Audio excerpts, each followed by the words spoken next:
Intro songs are lit, dude. Yeah, I was against it, but I'm on board now. Let's do it. And we are live. Welcome to the Cave Podcast. And on today's episode, we got the homie Naro on board, and we're gonna bring you by with some cool topics. He wants to talk about a number of things. So, Naro, welcome to the stream. We also have Jarizi along with the pod. So, go ahead, Naro, introduce yourself. What is up, everyone? Naro, I don't really know what to do to introduce myself, but hey, what's up, guys? What's up? Yeah, man? that's probably the coolest intro yet. Score. Yeah, man. So, just to kick things off, we just want to start off with gaming. I know you've been doing you haven't been streaming for a while, but let's kick game with some games. What are you gaming on lately these days? Dude, I've been sticking to Call of Duty. Mm-hmm. I know that like Call of Duty is kind of like dying, which kind of sucks because, dude, when I grew up, I feel weird saying that because I know I'm younger than you guys. Anyway, when I grew up, that was pretty much, I played Madden, but Madden got like really repetitive. It's all the same shit now, right? It's the same thing over and over again. So I'm just like, there's nothing like new with it. At least 2K like tried to like come out with like new types of things to do with the game. Madden was just the same thing over and over again. So dude, I played a lot of COD in high school, like a lot of it. I would play. I started off with Black Ops and just went from there. I played a little bit of NW2 and a little bit of NW3, but after Black Ops I kind of just like rolled into it, and then I stopped playing for a little bit, and I got back on probably like 4 or 5 years ago, and a buddy of mine was like, dude, you gotta start streaming. If you're gonna play this all day like you do, you gotta start streaming. And I have not got off Warzone. I love the concept of Warzone, and I think it's great. I think they're Activision. I got a love-hate relationship with Activision.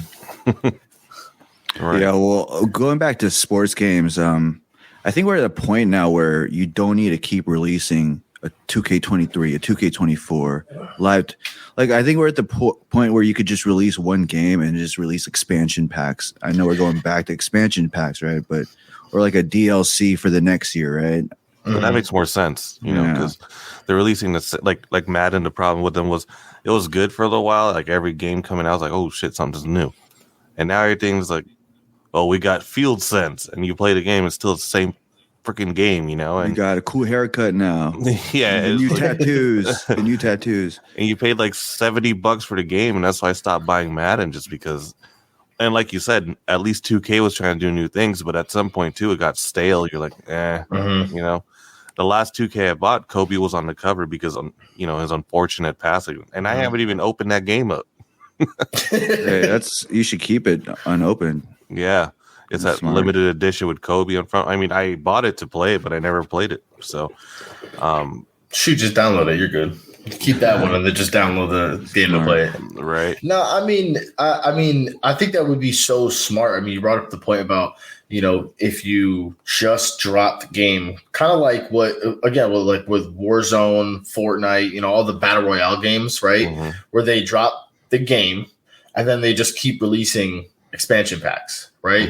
Because that would make more sense. That way, you know, you can continue to update the roster, you continue to update the, you know, the graphics or whatever. But if it's going to be the same game over and over again, I'm not spending $70-$80 a year on the same thing. Like, what? I'm not. That's why I gave up on the sports games. It's Exactly. unfortunate too because they're fun. You know what's weird too? I play Fortnite and fucking free game, right? Probably the most expensive game I have, man. You know, the skins and the emotes, like it's crazy. People don't realize it, and I mean, I don't realize it, but you don't realize it until, you know, you really check your statements. You're like, oh shit. Dude, for real. Dude, the same thing for like phone games. That's the same type of concept. Dude, I downloaded like Clash of Clans again recently. And, bro, the amount of money I'd be spending on Clash of Clans for no reason, Like, what are you able to buy with Clash of Clans? Oh my god, you can buy anything to upgrade your stuff. Like, so Clash of Clans has God, I can't believe I'm talking about Clash of Clans. Is this an ad? Yeah, right. So they have like, so you start off with the whole thing, but you can buy like all the gems and the tokens and the gold and you could just like, if you don't feel like waiting to like level up, you can just buy everything to skip it, right? And so I'm very quickly irritated, and they're good too. It's like $3, $2, $3 for this, but it keeps adding up. So like. And I think I think Fortnite killed that. Like, they not killed it in a bad way, but killed it in a good way. Like, they did such a good job. Dude, they so figured it out. Here's a free game. Download this for free. You want all the cool shit? You got to buy it. Yeah. Oh, Marvel's coming out, the movies? Oh, here's all the Marvel skins right now. Yeah. I know you wanted it a few years ago. Yeah. Anime's really big here. Here's all the anime stuff. Yeah, for real. Right? That's why they call it freemium games, freemium, because you got a free game, but then, nope, you want all the cool shit. You got to buy it. Yeah. Also, like, I was going to say maybe the reason they keep releasing a new game every year is for money, right? But... the fact that I spend more money on Fortnite than I have on all the 2Ks collectively or NBA Lives collectively, which is kind of a mind-boggling fact. That's telling. I mean, the proof is in the pudding, right? Yeah, and I think there was a point. I don't remember because I don't like look at the statistics anymore. But I remember like Fortnite was like the highest grossing game for like the first like 3 years it released or something like that, and it's a free game. Yeah, they really did a good job. What do you guys play Fortnite? Or Jermaine barely does. I play a little bit, yeah. I used to. I played it when it first came out. I was on that thing religiously. I had this thing where like I hyper focus on stuff. Yeah. Right. Yeah. So like when Fortnite first came out, I'd get home from work, I just right up in there. But I think like I was thinking about this the other day. Gaming really, like, nowadays, the games are now built as a social platform, right, as well as the game, right? So like back in the day when you only had PS2 and PlayStation, the original Xbox, right, there wasn't as much of an online presence, right? Like I actually just found out like just recently that PS2 had like online servers and used to play online. Like that's mind-boggling. Those were games that you would play by yourself. You would play with like your homies who would like come, your friends who would come, play with you. I used to play Madden with my dad all the time. And I realized that the other day, like games are almost not as fun anymore solo. Like it's almost like you have to have like people to play with to have almost like fun in the game. Like the crew that I used to play like Warzone with, I don't play Warzone with them anymore, and Warzone low-key kind of got a little boring without them, right? So I've realized, and it's so weird to think about this, everything's become more social and online, and it's weird how gaming has now taken into that area. Right. Yeah, I mean, it's funny too, because on TikTok you see those videos of when the homies used to be on. It's all like nostalgic as fuck, and they log on and the lobby's empty and it's all sad. Yeah. Captures the moment though, right? It's real. Dude, right? And it's like those like 2010, 2012, and the group keeps getting smaller, and it's like, my heart, dude, it's breaking. Right, what the right. Dude, yeah, no, it's true. I mean, that's kind of what back then it'd be fun because your friends would come over. It's like, I got the new game, and everyone's coming over with their controllers and shit, so you can play. Like I remember when like Loki, when the PS2 and Xbox came out, those were fun. But I think what doesn't get a lot of recognition is GameCube. GameCube was fucking dope, and then they had Super Smash Brothers Melee come out, and that was just nonstop, just playing with your friends and just doing I remember like, he's on the pod sometimes. Reese, I kind of grew up with him. Like I'd go to his house because he lived across the street from me, and we would just throw down on Super Smash Bros. I'd bring a controller, just be on that for hours. Just home run contests and all that. And nowadays, you don't really have that. Like you said, it's like the it's as if you have to have friends to play with. The single player games are cool still, but I think, like you said, gaming has kind of gone a different direction where it's more of a social platform where you got to connect with people. It kind of lost that essence where you're excited to go to your friend's house and play a video game because you can just play online. Fucking bring your controller and shit. Yeah. You fucking bring the whole system and shit.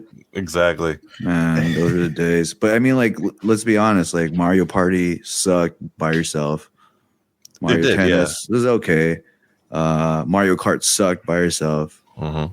Super Smash was whatever after a while. But eventually you wanted to play with someone, you know what I mean?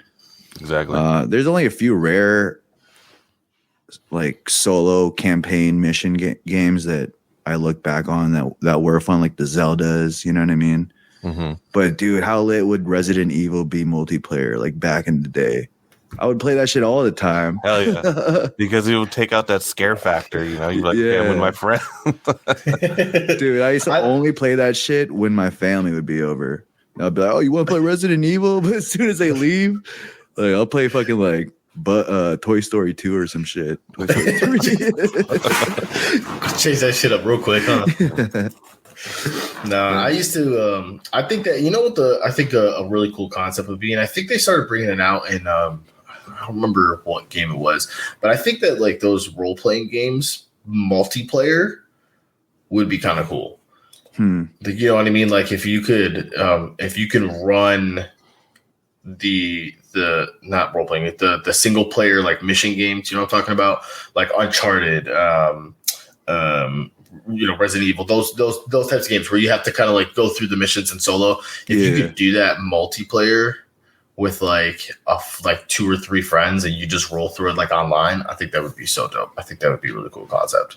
Right. There's a few games right now that I feel like kind of try to do that, but I don't think perfected it yet. Like Fortnite perfected the free game, you know? Mm-hmm. So I know Resident Evil has an online mode, but I don't know. It's kind of not the same. It's weird. You guys play Resident Evil? Yeah. The last one I played was Nemesis. Oh, shit. So did you beat it? Yeah. I beat it, but that game, I remember, like, I would take my time because, you know, the scary part is when you see the footsteps when you're going up the stairs, you're like, fuck. Or you fucking open doors and you're already fucking like this. Yeah. Right when you open a door, that's already scary for you. You know, you can't even look and you're just walking. You're like, and you hope that you hear it already. So you look on the screen. And Nemesis was funny, though, because every time, sometimes you'd walk into a random room and here comes Nemesis. And you're like, fuck that. Turn around and walk out the room. Yeah. I've actually never played the Resident Evil games. I don't know why. I have no idea. Maybe I just never.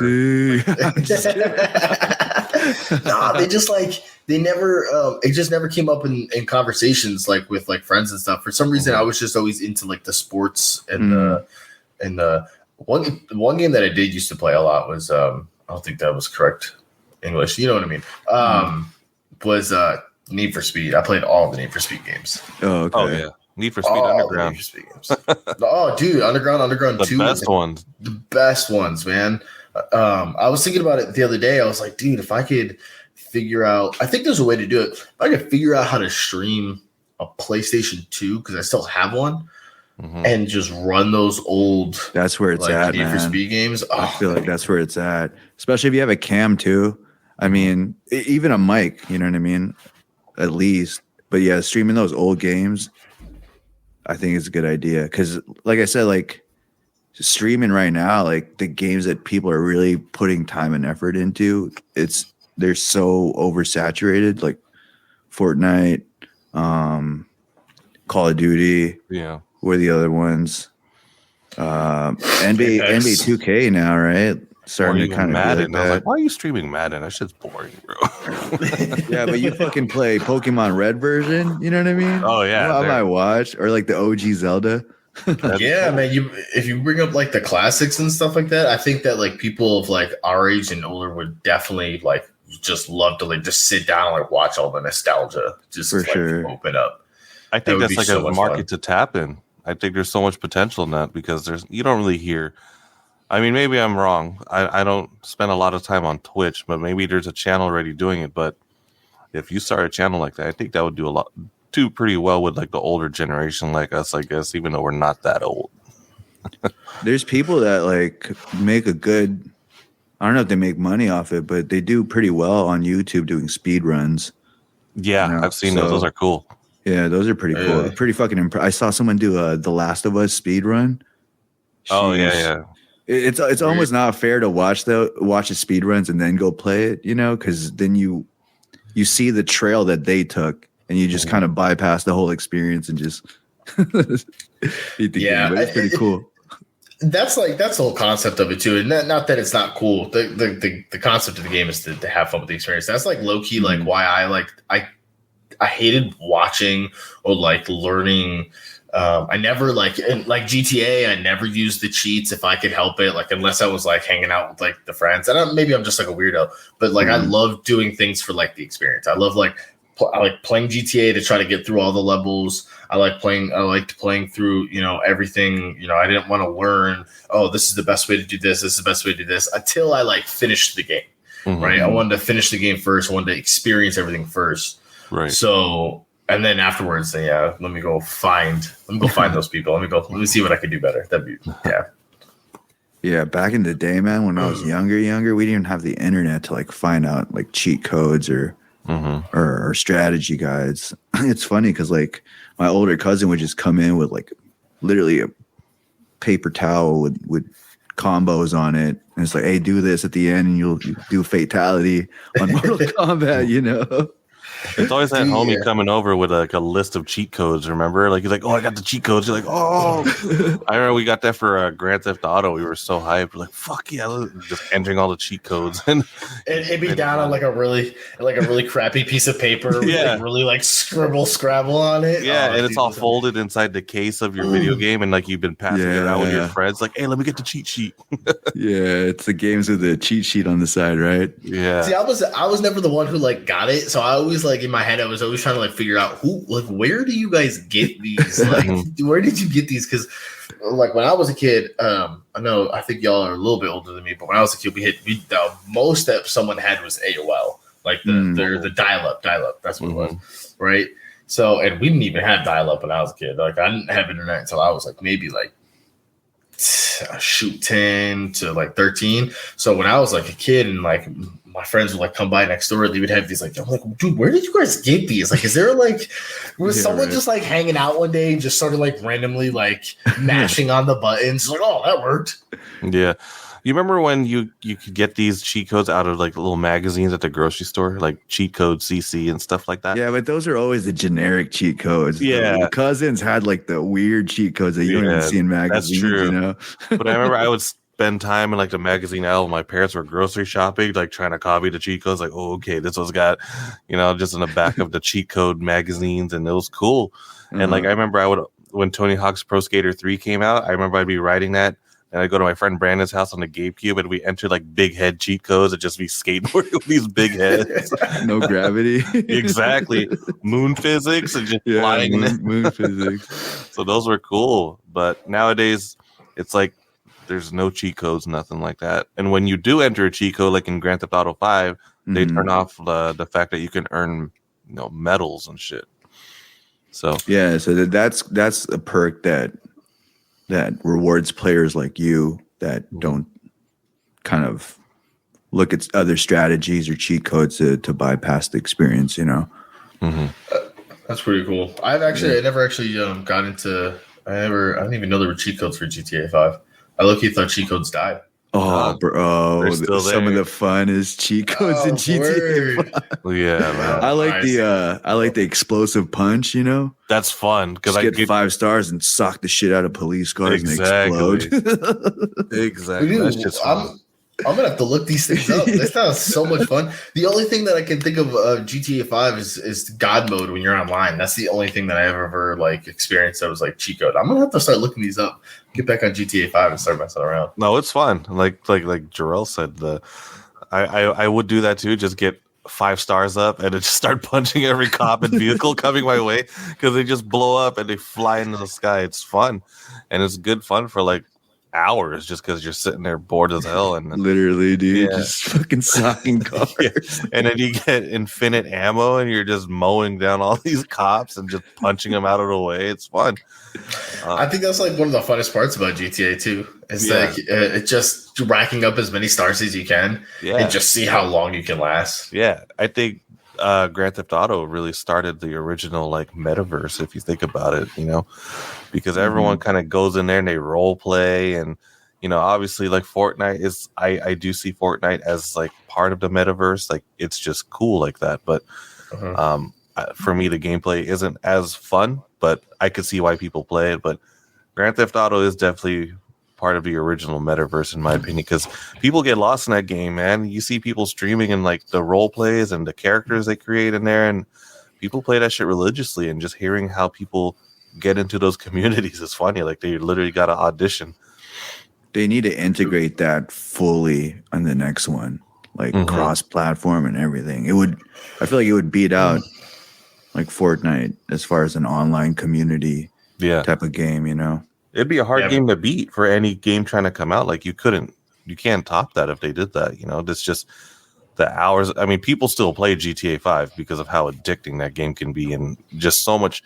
Like if you're playing PC, all the hacks and all that, just it makes that game so much more. There's like the story is cool too, though. Yeah, no, the story is cool. The story.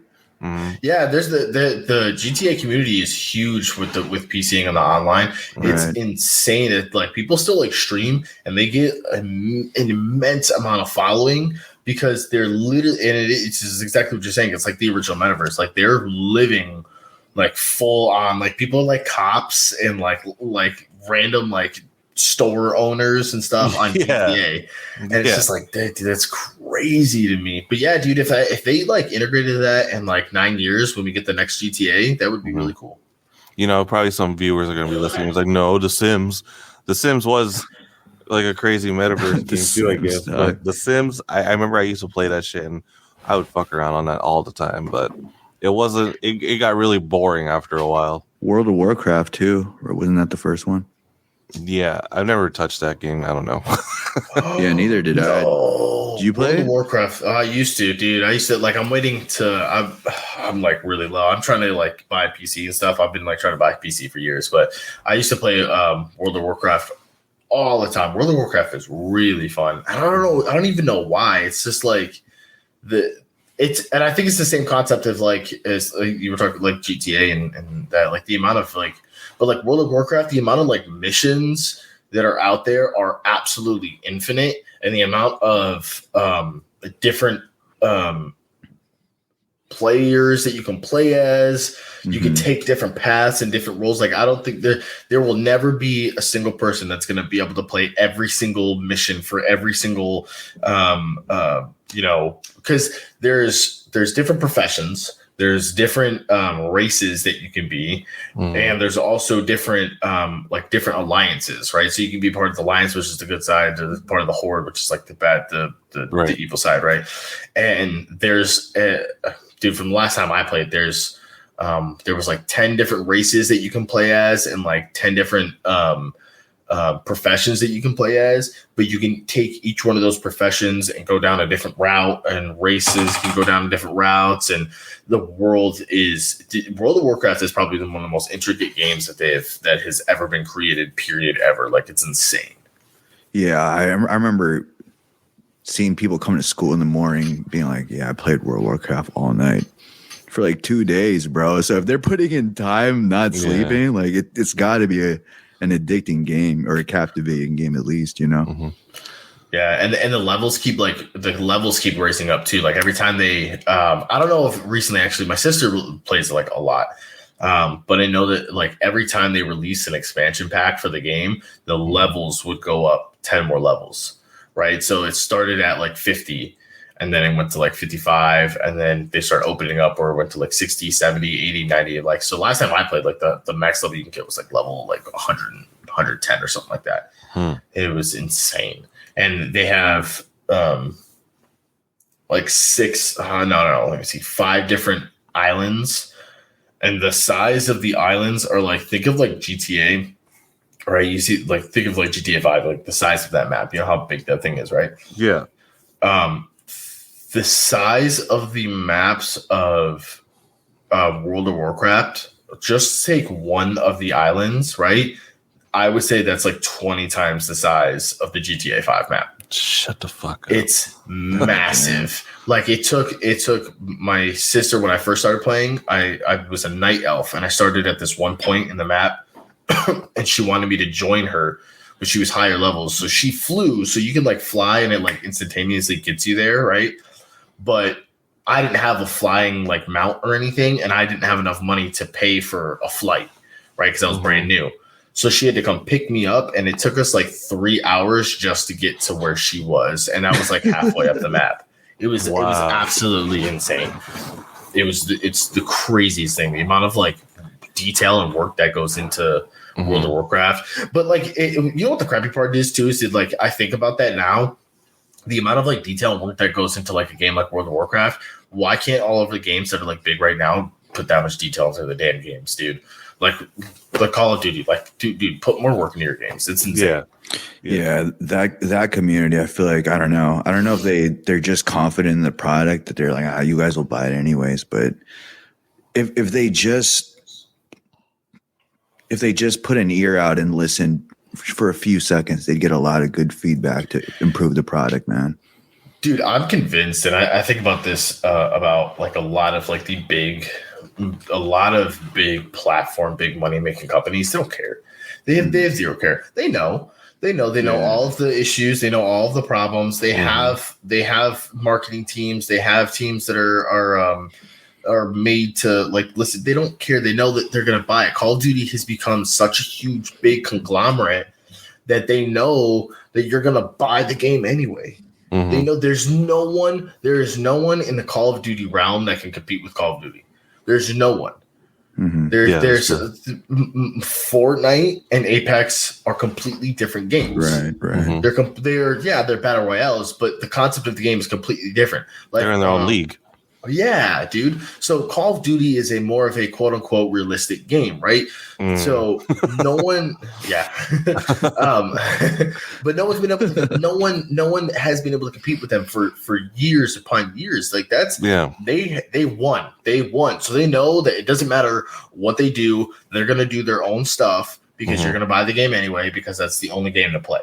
Yeah, I don't see why they keep doing other games when everyone just says we just want Modern Warfare. We don't give a fuck about this futuristic shit. Vanguard came out. I gave it a try. It was boring as hell because of guns. But I think because everyone just wants those realistic guns, I guess you could say, something that's more modern and that's more fun. And then I remember what game was it? Advanced Warfare, and I remember playing multiplayer, and then that's what I quit. And then they fucking had these jetpacks and they flew right over you and killed you. I was like, I fucking hate this game. That's actually when I quit playing Call of Duty. When Advanced Warfare and Infinite Warfare came out, I was done. I was done until Modern Warfare came back out. I was completely done. And and I think I liked Black Ops. I will say that I liked Black Ops. What was the last one that came out? Black Ops. Cold War. 4. Was that good? It was, the game itself was good. The graphics and the server, like the way that the servers were set up, were just pure garbage. Pure garbage. And that's what like really sucks, because Black Ops was good. I loved Black Ops. I think Black Ops Modern Warfare really were the killers. They owned Call of Duty. But after like Modern Warfare, like they re-released Modern Warfare, Cold War and Vanguard, the Cold War and Vanguard drops were terrible drops, dude. They were awful drops. They were the games themselves. Vanguard was just like, they shouldn't have done it. Cold War itself, like again, the concept was great. That we missed Black Ops, and the maps were decent. The guns were good, but the game itself sucked. The game itself, like the maps took forever to load. Everything was super glitchy. It was like they released an unfinished game. I would rather them do something like so Call of Duty releases a game every year. I'd rather they do something with like how GTA takes like 9 years to come out with a game, but it comes out and it's perfect. But that's what they're doing right now, because they're waiting, like 2 years now to release. They're not releasing a Call of Duty every year now, because that's what a lot of people are complaining about. Every fucking year there's a new Call of Duty, and the updates are fucking up Warzone. Like Warzone 1, when they started integrating Black Ops, and then Cold War, and then Vanguard, and that's why the game started fucking up with more glitches than it already had. So now that's why this new Warzone is more dedicated to the Modern Warfare series. But we'll see how that goes, because this year they're not going to release a new Call of Duty. That's apparently what they're planning to do. So we'll see if they're trying to actually, listen to what the players are saying, because look what Fortnite's doing. I think what that community's, it's a great community, and it seems like the developers are listening to the community, and it's just, and it's free, but you're paying for all the skins and shit. But man, the community loves it too when like you hear them. You know what I mean? Let's say like something with Call of Duty. Let's say there's something wrong with the crosshair. There's an update, and they fix that. Like your community feels like they're heard, and they kind of invest a little more into the game. Mm-hmm. But if you don't give a fuck like that, I mean, come on, Counter-Strike. I feel like this is your window to come in and challenge Call of Duty, man. Yeah, if Counter-Strike come in with some crazy fucking battle royale, dude, that'd be dope. But yeah, like a lot of people, I mean, I know, Naro, you've served in the Marines, you know what's up. Like I always find it funny when people say, no, they like Warzone because it's the most realistic war game in the world. I was like, no, it's not, dude. You can't. First of all, you can't, pull out your parachute just 10 feet in the air and glide. Like, what do you mean?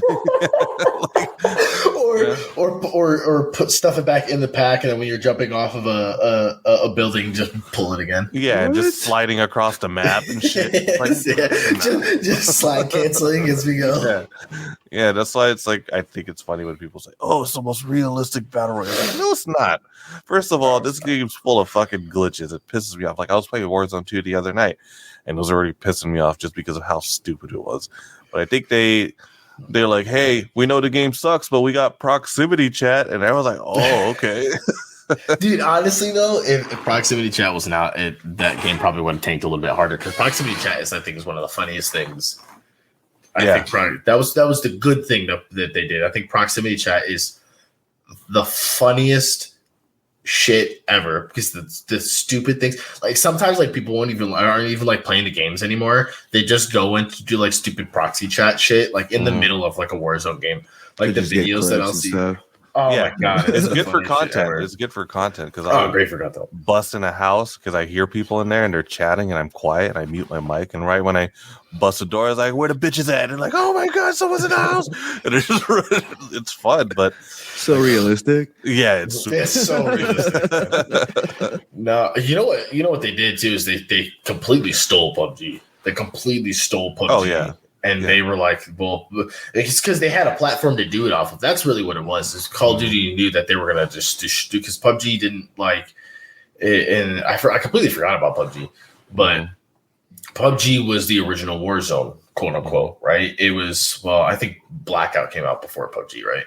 No, PUBG was a PC first. So was it? Oh, okay. Yeah, so that's why the graphics are super cheesy, but it came out a while ago. Yeah, and then they stole, and then Call of Duty was like, all right, cool. I mean, we have an actual platform to run it off of, and they completely bit PUBG and ran away with it. Yeah, I bought the PUBG for the PS4, and I remember playing it, and you could tell how old that game was because the graphics, and it just looked funny when they died. It looked like rag dolls when you shot them, just like. So it was cool, but like you said, Warzone has a lot of potential, but it just seems like they're not taking that potential seriously. Yeah, man, it's tragic too. It's such a. When I first got on Warzone, dude, I used to love it, and I first got on during COVID, so I would play, and I was. Well, that's when it came out, and that's why it was so successful, because it came out during the pandemic, and it was like, fuck it, we have something to do. And I remember being stuck on that game. I would play with you a lot. I would play with like a bunch of other people, and that's what I think that. It was fun. I thought, there was a lot of problems with it, but it was still a very playable game. And obviously the hackers started coming in, and they didn't address that for the longest time. I don't know why, but it is what it is. It's because there's a huge conspiracy, and I think it's true that they would sell the software to hack the game. That's why they didn't do anything about it. It's because they were making money on the side. I feel like a lot of these companies do that. A lot of like big companies do that, dude. Is they know that they can double dip, dude. I hate the morals of big companies, man. And I might accidentally switch subjects here, but no, I want to get into that too. Yeah. Dude, I think big companies they're just the worst, and it sucks because the whole point of a business, right? The whole point of a business is to find a problem, solve it, and then just make the money off of that, right? Like that's how businesses work, right? Mm-hmm.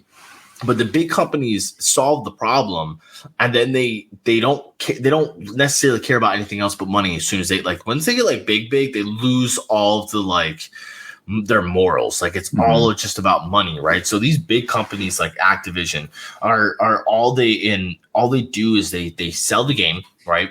They know that you're going to buy the game because there's no one else to compete with them currently, and then they do things on the side to make more money. Like there's so much out there, and I haven't like dug too deep into it, but there's so much like rumors and things out there that like for instance, Activision sold the software. They were selling the software, the codes to cheat the game, to do the hacking.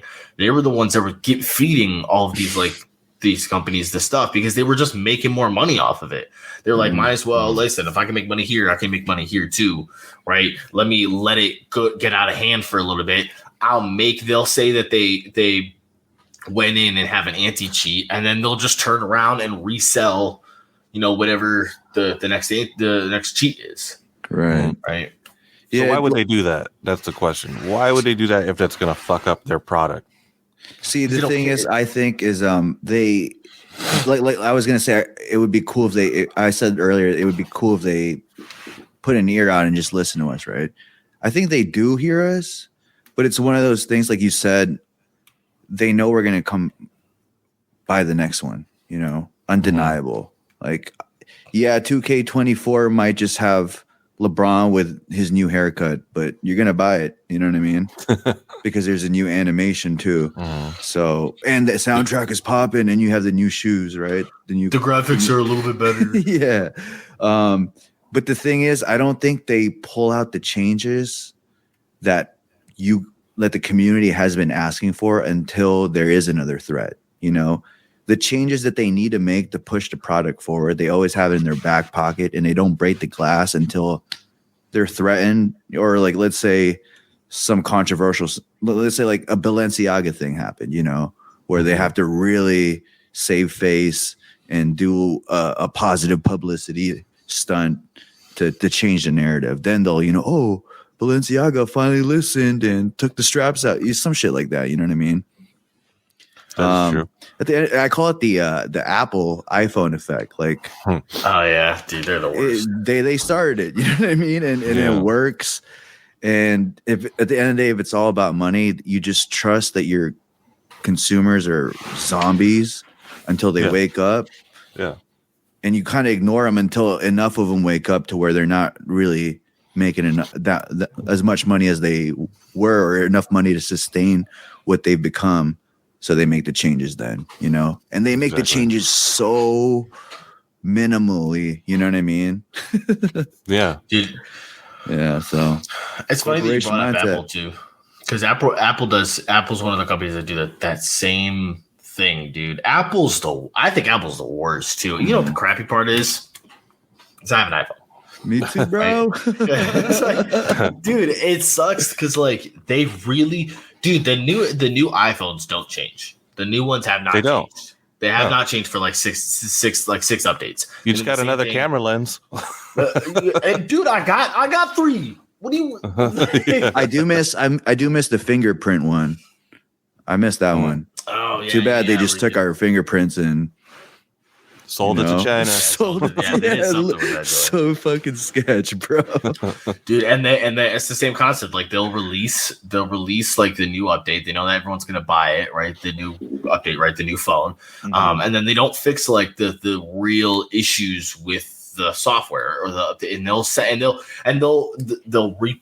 put out like new updates on the phones. They'll put new updates out, but it doesn't fix the stuff that everybody's having issues with, right? Until a new one comes along, right? And then they'll fix the old one, and then now we have a new update that we got to deal with. And it's just, it mind boggles me, dude, because we have the technology that's out there is insane. For people who don't think that there are some people who are just mind numb and they don't think that, oh, well, maybe they just don't have the ability to fix it. Like, you're an idiot, dude. The amount of like the technology that's out there, they have there are robots that like can shoot and tell the difference between a human being and like a target. Like, have you seen those videos? Right? I saw the what's called the Boston Dynamic robots. You know, the dog robots? I saw someone put a machine gun turret on them, and that fucking terrified me, bro. Dude, but you see what I'm saying? You see the amount of technology that's out there. We can put on the moon. We can put people are going to Mars soon. Like the amount of technologies out there. You can't fix my iPhone, dude. No, yeah, because they don't want to give you a perfect one. They want you to buy the next one. Like, oh, we fixed it for this one, you know.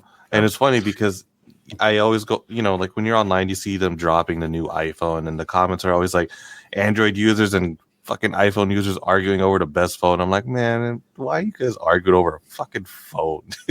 It's so funny. My thing is, so we know this, we hate it, right? We all have iPhone. Oh, Jermaine doesn't. We have iPhone. How the fuck? Like, I know we vote with our dollars, but. Like, what are you gonna go back to a fucking Motorola? Like, yeah, that's what it takes, though, right? Like a Razor. That's really what it is. Even then, like, what's 3 guys not buying iPhones anymore in the grand scheme of things? You know what I mean? Not doing shit to them. Because at the end of the day, you got a MacBook. Yeah, right. You know, or you an still Apple got Watch. Yeah. So I mean, that's why they don't give a fuck. You don't want their iPhone? That's cool. You're gonna buy something else that they got. Oh, here's a fucking new MacBook. Dude, I'll tell you what, Apple won, man. They won. They figured out how to get into everything, man. They got TVs, laptops, watches, streaming service now. Streaming service. I think they're in aren't they getting into the metaverse now too? Like, they're everything, dude. Apple won. And you know what though? I think that, like, it's crazy to me. I don't really know too much about Steve Jobs, right? And I didn't really know too much about that whole thing, but it seems to me like after Steve Jobs died, Apple became this big monster company, monsteristic, and they were I felt like Steve Jobs did a good job keeping it humble. You know what I mean? Not that they weren't, not that Apple still wasn't huge and they were still running things, but it just felt like after Steve Jobs died, Apple just became this weird monsteristic company that didn't really care. And it's the same concept. The big companies don't care. Big companies really don't care, man. They don't give a shit about us. Bro, I said the same thing about Marvel and Stan Lee. Yeah, dude. Right? Yeah. Isn't that crazy? Yeah, I feel like it takes that. Well, first of all, Stan Lee to Marvel, obviously, Marvel is Stan Lee's son, right? Just like we see Apple as Steve Jobs' son. So at the end of the day, it's what Steve Jobs and what Stan Lee says. But now that those figures are gone, I mean, these corporations, I feel like I was talking to my wife about this. They're almost like religions and cults and their own kind of entity. You know what I mean? Have you guys seen the movie The Devil's Advocate? Yes. No, what's that one? It's about. So Jermaine, correct me if I'm wrong. Keanu Reeves and Al Pacino, star-studded cast. First of all, I think Keanu Reeves is a lawyer, right? And he somehow comes across Al Pacino, who's this elusive. Is he a lawyer too, Jermaine? He was he was doing some. I don't remember if he was a lawyer, but he was definitely in the legal field. Yeah, he was in the legal field. But anyways, as the movie progresses, you find out that Al Pacino's the devil, and the reason he hangs around the law community is because the people in the law, people in law, they can really pull strings as far as manipulating, people's timelines. You can send someone to jail, you know what I mean? You can kill somebody. There's a lot of strings you can pull, and you can even set someone free who did some satanic stuff, just being behind the scenes in the law. Yeah. I feel like there's that in the corporation too. You know what I mean? Like there's like, you can be a total jackass that goes totally against like just being a cool human being and just put it all on, oh man, it's just business. You know what I mean? Yeah. So I think taking the person away from the company really turns it into something else, makes it a monster almost. You know what I mean? Yeah. I think that like, so like now that you think about it, like if you think about all these companies who had like a single owner or like the guy who was like the guy, right? Steve Jobs, Stanley, Bezos doesn't even own Amazon anymore, right? So like when you take the entity, right, that is the runner of the company away, and then you move it to the board, dude, the board, like you got to remember, like the people, the guys who like create these companies, they're regular guys, right? Like me, you, like they're normal guys who had a vision and then they worked to get there. Like they're guys from the bottom who work to get to a certain way, right? But then once you take them out, the people on the board aren't those type of people. Right. The people on the board are not those type of people. The people on the board are business people. Their whole job is to, what can we do to make more money? What can we do to keep this thing running? What can we do to get our competitors out? Right. So when you take, and that's exactly what it is. When you take that entity away, who is the soul, the heart and soul of the company or the organization, it ruins it. It completely ruins the organization. It's facts. That's crazy, man. Oh man, it's almost like when you think about that, and if you think about like the Illuminati, everyone being commingled with each other, it's almost discouraging for like a small business owner. You know what I mean? Oh yeah, because you're competing with more than just titans. It's like a collision of them. Yeah, no, definitely. I think that like small business owners though really, so one of my like favorite things in like life is I love seeing people happy, right? So success, just happy in general, because there are people out there, right? And I didn't learn this until a couple of years ago that like I tried to like collate success and happiness all in one. I knew that necessarily didn't mean the same thing, like financial success with happiness, right? And I just I try to correlate it myself, but there are people out there, right, who don't need that, right? And they're still happy. And I think that small business owners won. Like I personally think that small business owners won.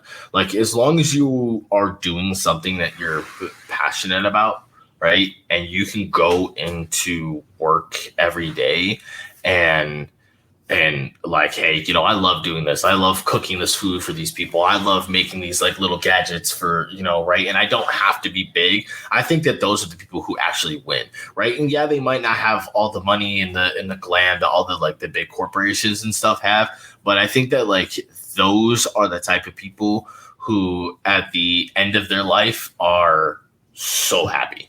They are completely happy. So I think that like, yeah, it might be discouraging for like maybe like those people who are like small business owners who are trying to be like massive, right? But I think that the small business owners who are just like on the block doing their thing, right?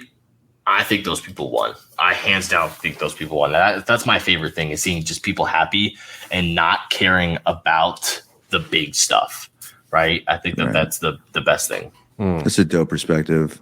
Yeah, I mean, like it's a deeper why too, right? So it's not a why that you have to go have a meeting with the board and try to see which is the more lucrative why this season. Yeah, exactly. It's like, hey, why am I doing this? Why is this making me happy? Okay, let's run it, right? Like, and I think that's and and I didn't notice this. Like, Jermaine, you've known me for a while, right? And you know that like I used to like always talk about things that would like money, dude. I wanted to talk about money. I want to talk about things that would like get me big, and it wasn't necessarily that I was like money hungry. It was just more of like that's what I thought it was. And then I realized like these past like couple of years when I moved out here to Georgia, man, I kind of like reevaluated, and I just feel like I feel like as long as I'm happy, dude, and don't get me wrong, I want money, I want cars, I want like all the cool stuff, but I don't need to be like dummy rich. Like I don't need to be like, dude, if I can get my M back, dude, if I can get my M back, if I can get a decent house with a decent yard and make sure that my kids grow up with a decent head on their shoulders, man, dude, I'm set. I think that's awesome.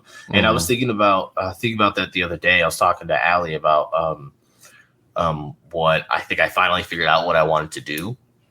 Right. And I'm going to be vague with it. I'm going to open a certain type of gym that is geared towards a certain type of people. Right. And I think when I think about that, I think about me being happy versus when I was thinking about opening a gym before, I was thinking about more of just what can I do to solve this problem and make money. And I think that for people who are trying to do things in like life, right? And I wish I knew like had a platform to speak on this for like to younger people. You do right now. Welcome to the K podcast, baby. Appreciate it, guys. Thanks for having me. Dude, like I really feel like the younger people really need to like chill out. Like, dude, the social media like is terrible, man. It really is this it's toxic as fuck. It's so toxic. It's so toxic because people see this shit and they're like, oh, I want this, I want this, I want this. But they really don't. They really don't want it. They just think that it's cool, which is fine. You can think that it's cool, but that doesn't mean that you want it, dude. Like my advice to like younger people, and I'm about to be 27. I'm still young, right? But I've realized that, dude, you're the point of being young is to figure out what makes you like happy. Not the point, but like when you're young, you need to take that time to figure out who you are, right? What makes you really happy, and not what's cool, right? Because there's things that are cool, right? Cars are cool, mansions are cool, music is cool, all these things they're cool, but it doesn't make you happy, right? And then you need to chase after that, man. Like you need to chase after what makes you happy. And and you become big because of it, and that's what happens, dude, good for you. Right. Good for you. And that's awesome. But like, if you're going to be chasing something just for the money, dude, you're going to be miserable. You're going to be miserable. You're going to hate your life. And I hate people who are talking about like, I'd rather cry in my Ferrari than be happy in my Civic. That's the stupidest shit in the world. That is the dumbest. And it's crazy because like, I used to think about that back in the day. I'm like, no, that makes so much sense. No, it doesn't make so much sense. And I think about it now, like I am so happy where I am right now. I'm so happy. Allie's moving out here. I'm about to I only have a 335, like like my car, and I'm about to just get out of my parents' place. I'm here because they help me stay here. Which another thing for you young people, listen, if you're gonna be young and your parents are gonna help you, I was so stubborn. Like Jermaine, you remember I was homeless, dude, and I purposely was homeless because I was like, dude, I need to get this figured out on my own. And I think that was great for me. But like my parents really like I moved out here and I wasn't able to get a place to live on my own and have the money to get a place to live on my own. And my parents would let me crash here until I got everything figured out. If you're young and your parents give you that opportunity, don't waste that. Don't waste that opportunity. Use the opportunity, but don't like freeload off of them. Go do something. Yeah, like go figure it out. Like that's such a gift that people like take advantage of. Yeah. Right. Oh my god. But I think people also they don't like it because what's always being said, oh, you still live with your parents. Wow, you still live with your parents. But I think what people don't understand, it's different times, man. Like back then, yeah, maybe each of us could have bought a house if we were in that same decade that our parents were, but it's just now things are harder. It's like it's not as easy. But if you have parents who are willing to support you so you can get on your feet and figure shit out, take advantage of that. But if you're going to just live with your parents and just sit there and do nothing, then yeah, you ain't doing shit, so you're just living off your parents. There's a difference between living with your parents and living off of them. Right. We had a guest on our podcast, Brendan from Master Talk, and he's a communication coach, and he coaches like fucking CEOs, executives from his mom's basement. And he says like, dude, it's really how you. Well, we talked about accents, right? Like, how do you communicate effectively with accents? He's like, accents are attitudes. Like, look at like Elon Musk. He's got a fat accent, but he acts like it's really not. It doesn't really, affect his presence. So it's really how people take it on mentally. I feel like if you live with your parents and you're like, yes, live with my parents, because you feel that peer pressure that you're maybe behind or whatever. But if you have that perspective of, yeah, man, I'm so lucky my parents are willing to help me, like just shifting that perspective doesn't just affect your experience. It affects other people's experience of you. You know what I mean? It's crazy. Yeah. I think perspective is so key in everything that you do. And have you guys ever read the book The Secret? Yeah. Watch the show too, or the movie on Netflix or whatever. Yeah. So, Jermaine, you never read it? No. Okay, so the basically the whole concept of this is the law of attraction, right? Okay. So you're gonna get what you think about, you're attracted to, you put, but it's not just thinking about it, it's about putting forth, like you have to like go towards it. But as long as you're like attracting, hey, I'm gonna be that one day, right? This is what's gonna happen.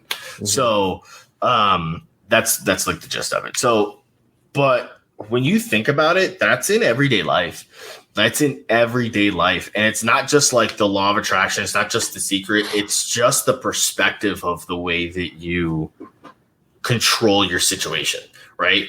If you're in a crappy situation, but you make the best of it and you think, someday I'm going to get there, and you work towards wherever you're trying to get to, like that is the smartest thing that you can do. And it doesn't have to be like huge ginormous steps, like even like the smallest thing to find your perspective, find the right perspective and get there. I think that's so smart. And like you were saying, like the dude, you were saying he lives in his basement, or he was in his mom's basement, coaching like CEOs and stuff, like, right. Dude, I think about that like back when I first was living out in California, and a buddy of mine, I had two people who were close to me who lived with their parents, right? My brother was living here with my parents, and my best friend from back home is living with his parents. He never moved out of the house. He's been mooching off of his parents. And he's got a job, and that's like fine and dandy and all. But I used to like come after him about living with his parents, but I never went after my brother about living with our parents. And I think it's because of the perspective that they both took on it, right? Because they both thought of it differently. Like my dude, I love him, my best friend from when I was a kid, and I would do anything for him, and I would try everything. I was like, dude, come out to California, you can live with me rent free, just get a job, like get out of the house and stuff like that. But I never did that to my brother, because I realized that my brother was here. My brother was going to school, he had a job, and he was figuring out everything, right? But my homie wasn't doing that. My homie was just there. He was just chilling at his house, chilling at his parents' house, and he was he's just going to work and stuff like that. And he's doing a lot better now. I've been kind of like we stay in touch every day, and I've been seeing that he's kind of like getting a little bit more mature about it, and he's kind of like moving towards things. Well, like I used to come after him all the time, and it's because, and you're right, it's your perspective on where you are and how you do things, and it's the way that you think about it. Right? Like if you're going to be doing something, if you're in like a crappy situation, you need to learn how to make the best of it and attract the things and work towards the things that are going to get you out of that crappy situation. Right.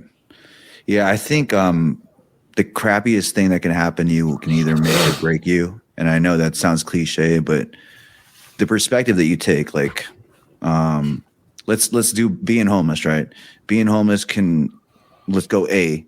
For situation A or perspective A, you could take that as, oh man, I really fucked up. This is rock bottom. What are other people going to think of me?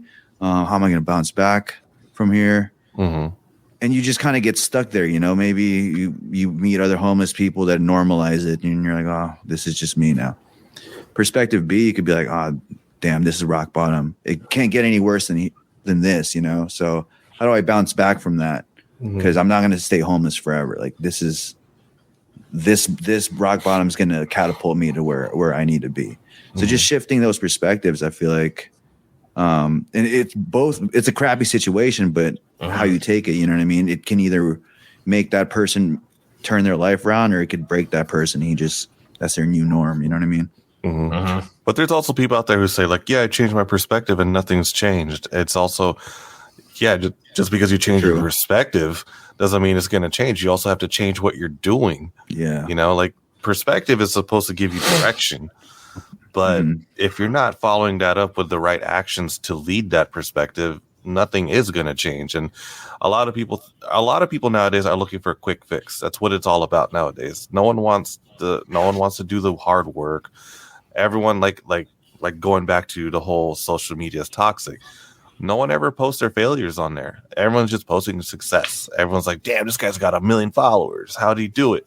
But you don't see the time and effort that person put. I mean, I'm not talking about the motherfuckers who buy followers. I'm talking about someone who actually built something and built a strong following. Everybody and shit. Yeah. Who was doing the work that you don't want to do. That's the difference. And like I said, like, yeah, you can have a new perspective, but if you ain't going to do the things that's going to help associate with that perspective, nothing is going to change. You're just going to be a hopeful person, you know, hoping for a change, and you're just sitting there being pity about your situation. Yeah, dude. There was you know what's crazy is I studied, you know, Jermaine, you know, I love J. Cole, right? Yeah. So there's a song "Dollar in a Dream." Pretty sure it was "Dollar in a Dream." I don't remember off the top of my head. It's one of his songs from that album. There's a line in the song that says, "You can dream, but don't forget to chase it," or something like that. Like, and I think that's like that speaks so loud, bro. And when I was I would like dream, but I wasn't like chasing the right things. And like, I heard that song and I heard that. I'm like, dude, that makes so like that. It you know what the crazy thing is too, is it's simple. The concept of it is so simple. Dream and go after what it is, right? But it's not easy, right? It's never going to be easy. And I think that people confuse simple and easy all the time. Yeah, I think the line you're talking about was from Change, where he's like, you can dream, but don't neglect the execution. That's what it was. Thank you. Yeah, that's so that's like going back to the whole, you can have a new perspective, but if you're not doing anything about it, nothing's going to change. So you can dream, but don't neglect the execution. Yeah. Well, it's called dreaming for a reason, you know. Because, dude, for real, I think people fail to transition the dream into a goal that they reach, you know. But or some people will just chase like the final dream too. Some people would just chase that final dream instead of chasing like, and which is something that I used to do too. Is I used to like, okay, I want to, you know, own this big gym corporation, right? Whatever may have you. And I would only in my head only think about the steps of the big gym, right? And people will think about that dream and they're like, okay, what do I have to do to get to this big, you know, this big thing over here? When the reality of it is there are so many small steps, right, that need to be taken to get to a certain point that people just completely forget about. Like when I did this when I first started streaming too. Like I was like, oh, I'm going to stream, right? And I'm going to just eventually get big. Like, that's not how it works. Like, there's so much time and effort that goes into streaming that I had no idea about when I first started, right? There's streaming. You have to set up everything correctly. You have to make sure that you're posting things. You have to post on all the social medias. You have to make sure that you're making different content, different edits, different, videos from your streams. You have to make sure that you're consistently posting, right? Like, it's a full-time job, and people see. And that's where like social media is toxic. Like, people only see like the big stuff and they think that they can just shoot up right up to the big thing. Right. There's small steps. Like, there's small steps that you have to execute to get to the big things. And a lot of people like I don't know if they don't realize it, but they're just kind of like blind to it. Yeah. Yeah. I don't know too, because like trying to build up our Discord, I would go on Facebook groups and like Twitch streaming Facebook groups, and I'd try to recruit them and share each other's streams and try to kind of create a community and build each other up. Right. But it's funny because you'll hear people that want to be big streamers, but then they have anxiety or they don't want to talk on the mic. It's like that one thing, Jermaine, we talked about comedians. Like if you get anxiety when people don't laugh at your jokes, then you need to fucking like get in the back of the line because there's too many people trying to do this, Yeah, exactly. And figure it out. Figure out like what is screwing. Like if that's really what you want to do, right? Mm-hmm. You need to figure out why you are having anxiety and get that shit figured out. Like don't just like some people think that they could just beat it out. Like it doesn't work like that for some people. You can't just beat out like bad habits. You got to figure out like these bad things. You have to address that. Like it's not where you can just like I'm going to go to the gym and I'm going to hit 225 until I can actually hit it. Like that's the worst thing that you can do. Like you need to go figure out the steps to get there, man. Like there's paths and the internet's crazy because the internet's got the path out there. Like if you do enough research, you can find the direct path and as long as you're like, you don't have to be straight like down the same path as everybody because it doesn't work like that. But if someone's got like a plan laid out that, hey, this is what I did, you at least have some type of concept of, okay, this is my line, right? I need to kind of make sure that I'm hovering around this line to get to a certain place, right? So you can't just like step up on stage every single night and be like, ha ha ha, oh, you're not laughing. Oh. Yeah. Go you got to figure that anxiety out, man. Yeah. That's a step. Yeah, even or you could, and that'd be like a lucky go, Yeah, there's no way you're gonna get that again, right? If you have it. Yeah, if you have it. Were you gonna say something, Jermaine? Yeah, no, I said like even the greatest comedians out there had bomb stages. Even to this day, people don't laugh at their shit, but they're still going. But I think it's also because they know that at the end of the day, it's in those moments that you learn more about yourself and what you're capable of. And no one likes to take that lesson. It's always the hard lessons no one wants to take. Everyone wants the easy lesson. Think, oh, okay, I got it. And it's like, so one of my old barbers that I used to have, he likes to talk about success. He would always like, why he's cutting my, huh? Yeah. There you go. I was shout out to Dre. Yeah. He would be, Nicks.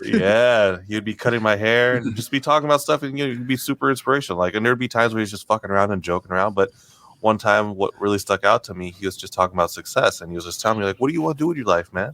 Because I was young, getting my haircut. I was like, I don't have it all figured out yet. I'm trying to see what I like just to get do. my haircut. Yeah, I was like, I just want my haircut right now. But then what he told me that really stuck out to me is like, a lot of people want shortcuts. Everyone wants that. He's like, but in life and success, there's no escalator, no elevator. You got to take the damn stairs. I was like, fuck. I would have been like, nah, shortcut like right here, but a little longer. Yeah, right. But like that made sense because I think in order to connect with people, you sometimes have to put in simpler terms. Right. Like you say it metaphorically, like, yeah, you got to take the damn stairs, and everyone like looks at it that way, and they're like, oh, that makes sense. But for me, I was trying to just do too much at one time and try to figure it out. Think like I could jump to this, that. And when he said you got to take the damn stairs, I kind of really just took it as fuck. I got to take this one step at a time, Yeah, I'm reading this book called "Your Next 5 Moves," and it talked about you were talking about the steps about how your dream or your goal, if you really break it down, might not be the final step. It might be the third step to where you're actually going. You know what I mean? Like, let's say being a streamer. Everyone wants to be a streamer. Everyone wants to be famous, but no one really understands the work it takes. Like first you have to build a brand, then you have to build a community. Then being a streamer is like step 4, right? Yeah. And you don't even know ultimately that's step 5 to becoming your own like entertainer or like a comedian or something. You know what I mean? You're so narrow-minded into just what everyone is focused on that you don't really take that dream and make it yours kind of, you know what I mean?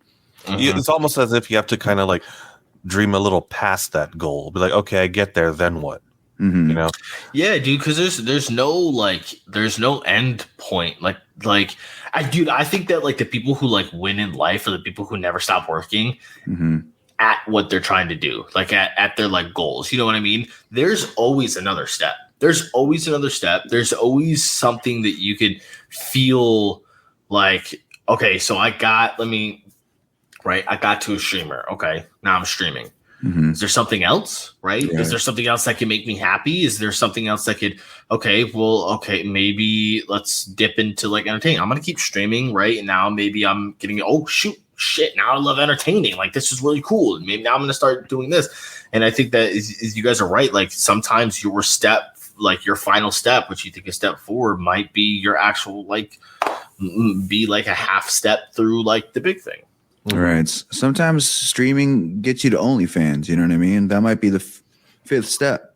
No judgment, but there's probably more money there than there is in streaming, and you might have not even thought that on the way, or even being like a host on a show. Like, let's say your streams are popping off so well that MTV catches notice, and hey, I want this guy to be a host on a show.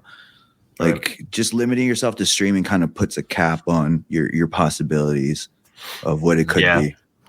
Yeah, I think that I think that one thing, and Jermaine was talking about this with the stairs, right? When Jerry was talking about the stairs, is when you get to that step, like some people need to, let's focus on this step, right? This is the stair that's next, and I need to get to this step, right? Let me just focus on this step. Not that I don't know what the next steps are going to be. Let me drive into this step real quick, right? Let me figure out what I need to do, get to this step. Now I've landed here at this step. Now let me get to the next spot, right? And let me focus on this spot. And I think that that's one of the issues with a lot of people, and I used to do it too, is that like everyone always wants to think about that end goal instead of just going through the process. And there are different ways to think about it, and some people think about it as goals. Some people think about it as steps. Some people think about it as obstacles. But basically it's get to the next point, perfect it, and then get to the next point, perfect it, right? Because you're not going to get to that fun. No one. It's very rare, and people will talk about, well, this person did it. Well, this person did it. Well, this person did it. Dude, that's like 1 in like 7 billion people who do that, and they did it their way too, right? Yeah, man. It's not normal. You gotta do stuff. You gotta make it yours. Yeah, man. You gotta make it yours. You gotta perfect it. You gotta get to what you want, and then move. I think I have a perfect analogy. It's like, let's say I want to be a musician because of "Sexy Back" by Justin Timberlake, hypothetically, but it might be true, low key. So what does that mean? Does that mean I go make Sexy Back again? Or do I go make my own song? Right? Or do I go make a song kind of that sounds like Sexy Back and then progress from there? Or you can make your Kids Bop version. Yeah, you make your own music. You might be inspired by the song, but you might be inspired by the dream, but ultimately make your own songs. Yeah, make your own. Not everybody's the same. Not everybody's gonna be the same. Yeah, there's paths laid out, but you got to make that path your own, right? Stay with the basics, and just make everything your own. And what people don't realize is, again, at some point, what you think your end goal is not your end goal. I was listening to Ryan Clark the other day. He's got his own podcast with his friends and stuff, and for like people around the NFL. And he was saying that he's talking about how he found his passion, but his passion wasn't playing football, right? And he loved playing football, and he thought that football was his end goal. And he was a really, really good football player, great safety, and he loved playing football, but he realized that wasn't his passion. But football led up to his passion, right? And his passion was to teach younger people coming up how to play the game. That is what he figured out what his passion was, right? And playing football led him to that point. So I think people need to realize that work towards your end goal, but don't be closed-minded either, because your end goal, what you think it is more than likely not going to be what your end goal, what your end game is. Yeah. It's not.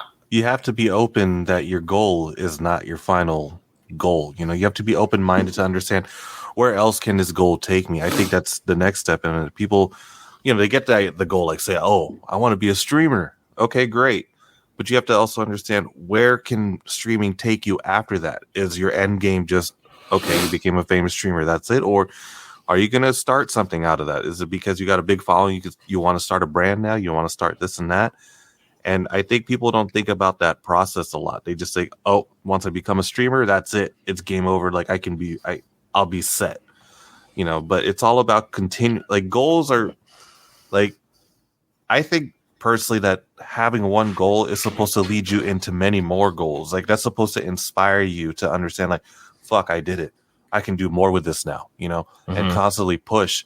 But that's what you see a lot nowadays. People complacent with some of the results they're getting. And no matter how minimal that result was, they're so comfortable with it. They're like, oh, you know, I did it. I'll stay here. And they don't know, because they're so focused on that minimal progression they made, they don't see the bigger picture. And like you said, it's being narrow-minded. You're not seeing the bigger picture of where this could go. Like, you got this done, but there's so much more you can achieve with this. And that's often missed. Like what they say, you get lost in the sauce. Like, yeah, you got a little success and everyone thinks it's a victory. Also, two things. There's, like Nara said, people don't know what they want, you know? Oh, I want to be a streamer. Stream fucking whatever. Oh, no one's watching my streams. You have to make your own account. You got to clip your shit. You got to put it out there. Oh, that takes too much. I don't know. I'm just going to stream like this. Why am I not popping up? It's like, you're not doing the work, bro, you know? And I mean, you guys chime in and tell me if you guys agree. I feel like 60% of the I want to be streamers are just like lazy, you know? Like, it's a fad almost. Like, the other 40% knows what it takes, right? Knows that, oh shit, I got to build a brand first, you know? That means I have to cut my clips. But the other like 60% that are just, they think just post my link and play games. They're not really trying to. They're the people who have like the Kobe's and the shooting sleeves and shoot fucking throw handballs at the fucking backboard and shit. You know what I mean? Yeah, it's a very underachieving people. Like, they want to be this, but they also don't want to do too much work to achieve it. But and that's where and we go back to like social media. Like, that's what it does. Like, that's what the internet has done. It made things toxic. It made things, it made things like, you know, seem easy, right? And dude, some of these people, it might not even be their fault. They might not even know that like there's these steps, right, that you have to take, and they only see the success and they think that, okay, well, let me just, you know, get on and I'll be big one day. And dude, that's awesome, because it brings up a cool point, because if you really set out on a journey, then you get tested to see if that's really what you want to do. You know what I mean? Oh yeah, so that's facts, awesome, man. Facts, because that'll happen. Like, you're gonna get on. Like, just taking streaming for example, right? Obviously, if you keep doing that, but like, I'm gonna go ahead, right, and I'm gonna stream. Right. And I was streaming. I was streaming for like a year and nobody was like paying attention to me. And I didn't know that there was so many other things that had to be like done. Right. And I wasn't paying attention to it. And it tested me. I was like, dude, do I keep doing this? Do I really want to keep doing this? Is this what I want to do? Because some people don't realize that like they're going to keep working towards something, and if it's going to make them miserable, like, why are you going to keep working towards it? Go do something else. Go find like and that's what people need. Like, people who are young, they need to do, dude. Like, you need to go do these like different things. Go try different shit. Go do this for like 6 months to a year and a half. Go do this for 6 months to a year and a half. You're so young. We have so much life to live that like, go figure out what actually makes you happy. And then you find it and then go towards it. Because if streaming doesn't make you happy and you just want all the perks that comes along with streaming, don't do that, dude. Like, don't be miserable. Like, there's a difference between like pushing through hard times and being miserable. You know what I mean? Like, right. Yeah, it's going to be hard, but I love what I'm doing, so I'm okay with it. Then there's, wow, I'm so miserable. I'm so miserable. I'm so miserable. I'm so miserable. I'm so miserable. This is really cool up here, but God, this is just miserable. Like, that's like, why would you do that to yourself? That's so. Yeah, because once you finally get there, it's like unfulfilling. It's like, oh, you know, I did it. Yeah, this is what it is. Okay, cool. Like, you really got to be proud of like what you're doing in order to like get somewhere. Because if you're not, you're gonna hate it. Because let's go extreme. Because even in the top of the top, you still get tested whether or not this is what you want to do. So like Kobe Bryant, right? Top of the top in his field. Everywhere he goes, he gets booed. You know, tabloids, scandals. Right. And it's like, do I even want to do this? Hold on. Injuries, like that Achilles injury came back and played. Like, even if you think you've made it to the goal that you're trying to shoot for, once you get there, you figure out that there's more journey to go. There's more journey to journey. You know what I mean? Yeah, hell yeah. The journey's not done. Yeah.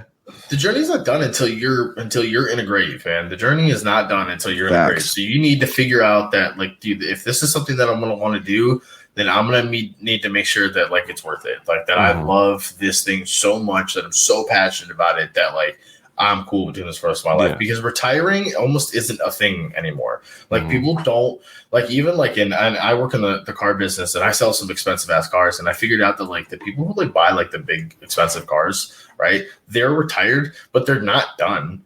They're just retired from the original thing that they did. Like they're still out there making money somehow. They're still out there doing things that like, and it's funny because they tell me that they're retired, but there's really no such thing as retirement. Because retirement means that you're not doing anything.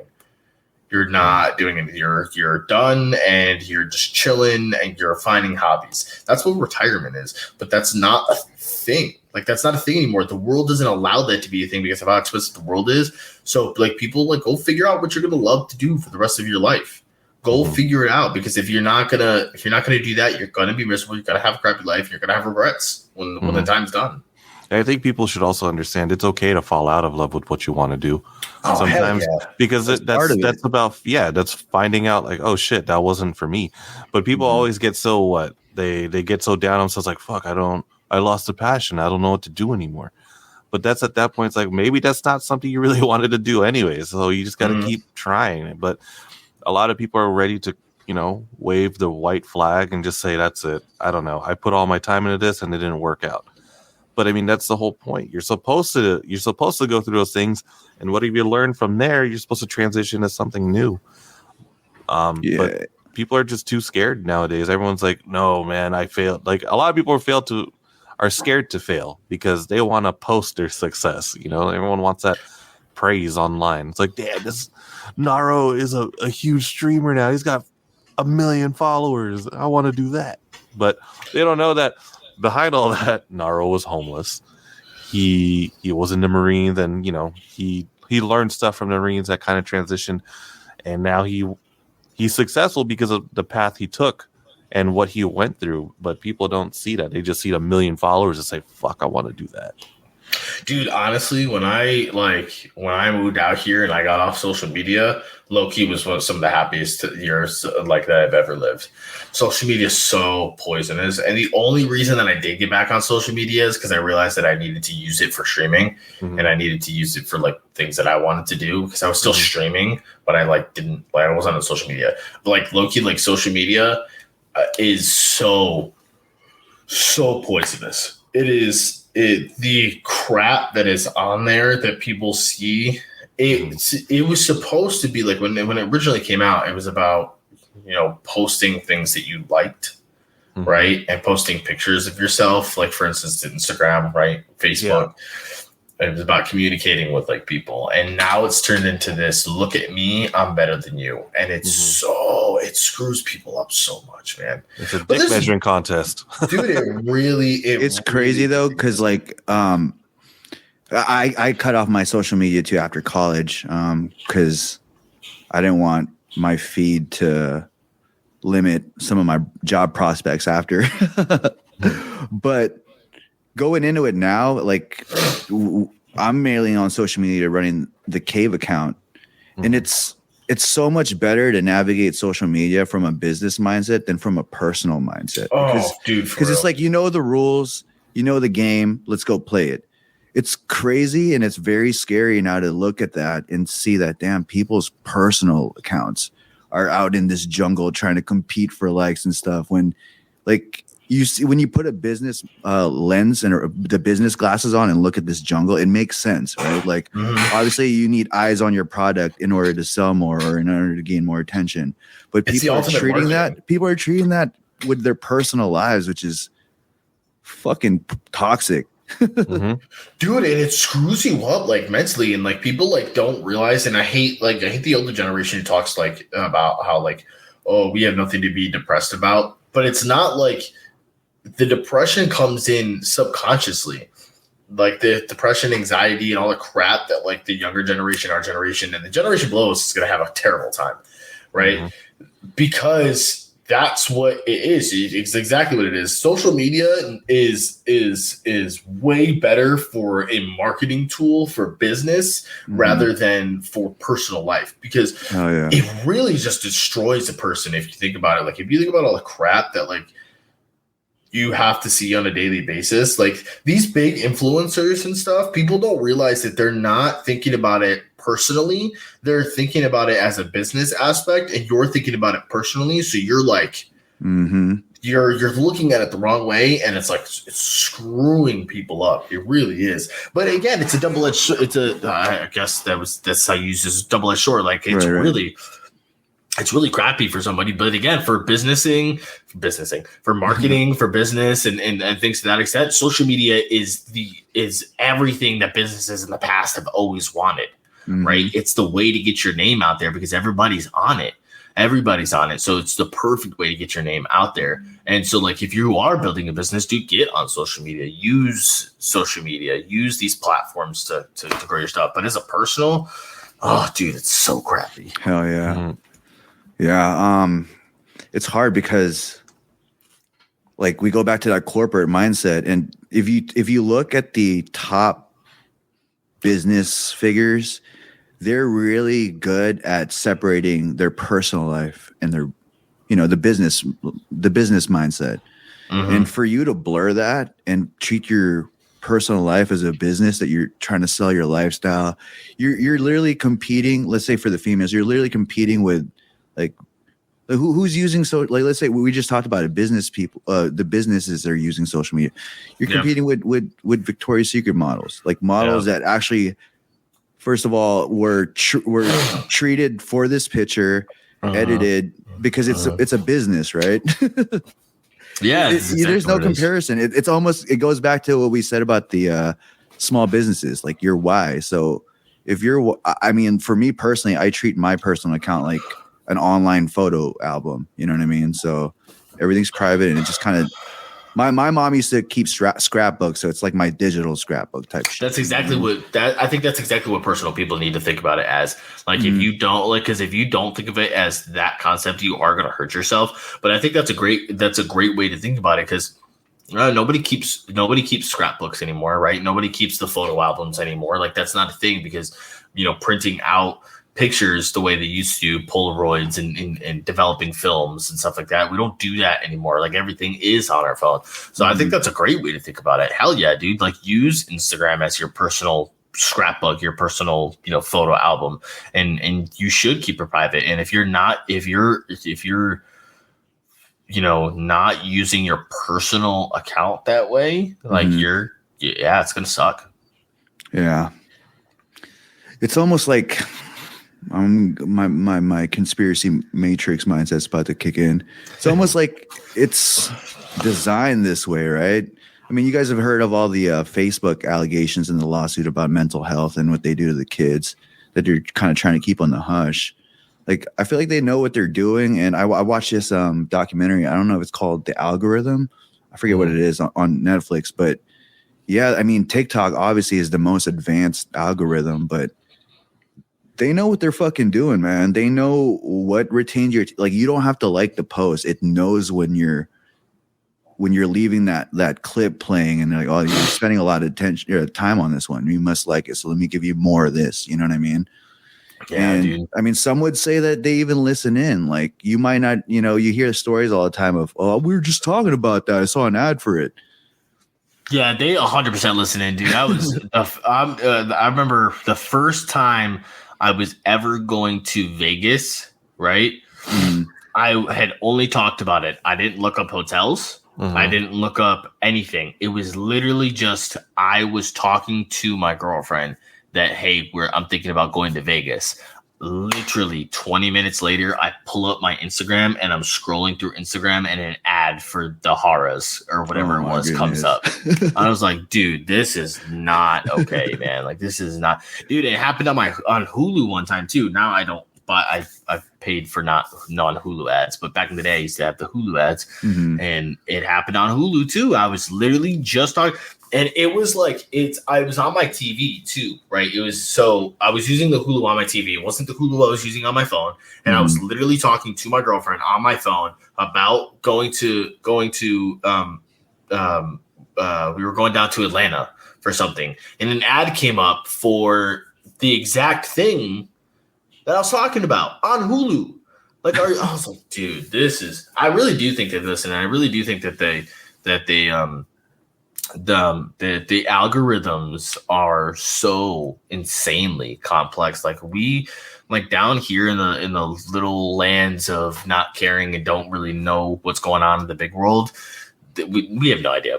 They have 100%. They have to have some type of something that listens in that they can do whatever the hell they want because it's programming, dude. It's programmed. What you have around you affects you, right? So what everybody does is they sit on their phone all day long, right? And they're scrolling through so they can program you to do whatever the hell that you want.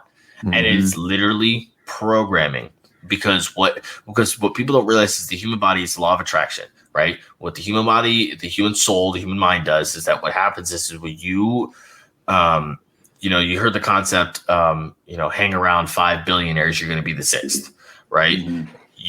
All you have to do is just be around something and that will start to flow into your mind. It'll start to affect the way that you think. It'll start to affect the way that you do things.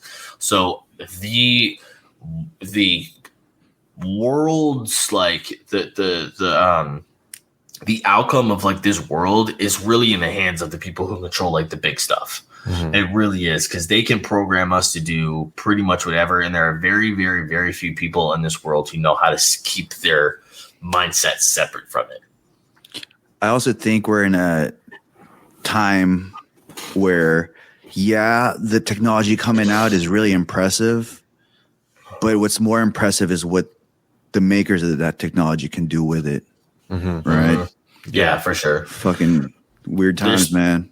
There's definitely things that dude, no one ever tells you everything, dude. I was watching this comedian. He was talking about how, like, if you think that, like, you don't believe in any conspiracies, you're stupid, right?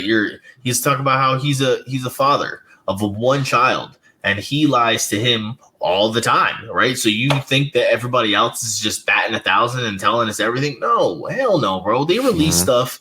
They release stuff and don't tell us half the crap that can be done with that stuff because they're using it for their own personal gain. Yeah. And only until recently you have to click don't sell my personal information, you know? Yeah, bro. Isn't that crazy? But even before you click that, they're already doing it without your permission. It's just they got that right before. Yep. And they can do it in an instant. They don't even have to, like, really, that button didn't even matter because they already had it before you pressed the button. And what's crazy is they hide it as a unique feature, right? Like, new feature for Siri to hear and be able to speak better. Let me listen into what you're talking about. Yeah, exactly what it is. I say, "Hey Siri," right now, and she's about to pop up, but she could hear me the whole damn time. Yeah, go away, Siri. Crazy. So you moved to Georgia from California, correct? Yeah. Do you think? Time to segue out of this. Do you think moving out of California kind of shifted your perspective? Because I hear a lot of people who leave California saying it's not until I left California that I started to see how superficial and how the mindset that just the land has is very surface level. Dude. And I think I had a little bit of a different perspective of it when I was there as well too, because I lived in New York, so I grew up in and it wasn't, I didn't grow up in the city. I grew up in upstate New York in a different city. So we have what I call this what's called small town mentality. So you don't really see all the big stuff, right? Okay. So going into California, I could see that it was completely different. But yeah, living there I was there for 8 or 9 years, and then moving out here to Georgia, it's a whole different world out in California. It is so it's very like rare to find people who are like not fake. Like the whole concept, and I don't think it was done purposely at first. I think that California is just an attractive area because in the overall grand scheme of things, I love California. I love the land. I love all the different places that I can go. It's got everything. It's got the mountains, got the deserts, the forests up north. Like, it's a great place. But the way that like California is not the way that the rest of the world is. California is its own. It really is its own thing. And I think that leaving California again and coming out to Georgia, I can 100% tell that. Like, I can definitely tell that there is a huge difference. A huge difference. Yeah. But I would say that Atlanta's really close to like the East Coast California. So I'm glad I'm about to move into the city because I promised her I would, but I'm glad that I live north of the city and not in it, because I think that Atlanta is like the East Coast LA.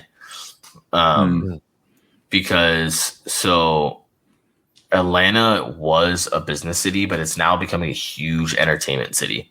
A lot of DC's filmed here, a lot of Marvel's filmed here. There's an abandoned mall around the corner of my job. Literally, I can see it from my window. That films. They film there at least twice a month, right? So people are moving to Atlanta the way that people used to move to LA. Interesting. Yeah, dude, Atlanta's becoming one of those big conglomerate entertainment cities that's going to start getting affected like California. Yeah, that's why you say that, because a lot of these movies at the end, it says like how they're all filmed in Georgia now. Yeah, they are. There's a lot. Like, for instance, like the Stranger Things. Yeah, Stranger Things is all filmed out here. The Walking Dead was filmed all Walking Dead was filmed out here. All the DC movies are filmed out here in Atlanta. Some of the Marvel movies are filmed out here in Atlanta. Like all of the big like movies nowadays are they're moving towards Atlanta, because Hollywood, I think what happened was Hollywood just got too congested and too I wouldn't say corrupted, but I mean, it is corrupted, but I think that there was nowhere else to really go. There was so much in Hollywood, and Atlanta became the second city. Atlanta's big, dude. Like, I didn't realize it until I moved out here. There's so much that goes on. Like, half of the music industry is down here now. Half of the filming industry is down here now. Like, Atlanta has become huge in that world. So it sucks because like I was low-key trying to like get out of that world, and now I'm getting back. It just followed you. It just followed you motherfuckers. That's funny. Yeah, I think that like a lot of people in California, like, and it's nothing against like you guys, because don't realize that the rest of the world isn't like that. Right. Because, and I think that I was talking about this with a couple friends of mine, that like you have to kind of like separate yourself when you're in California from that stuff, because you can easily get sucked into all the like glamour, right? And then when you like step back from it, you realize that it's really not.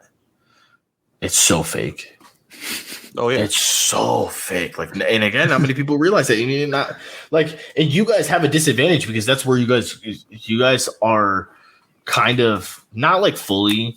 Actually, I take that back. We have more of a disadvantage because you guys are there.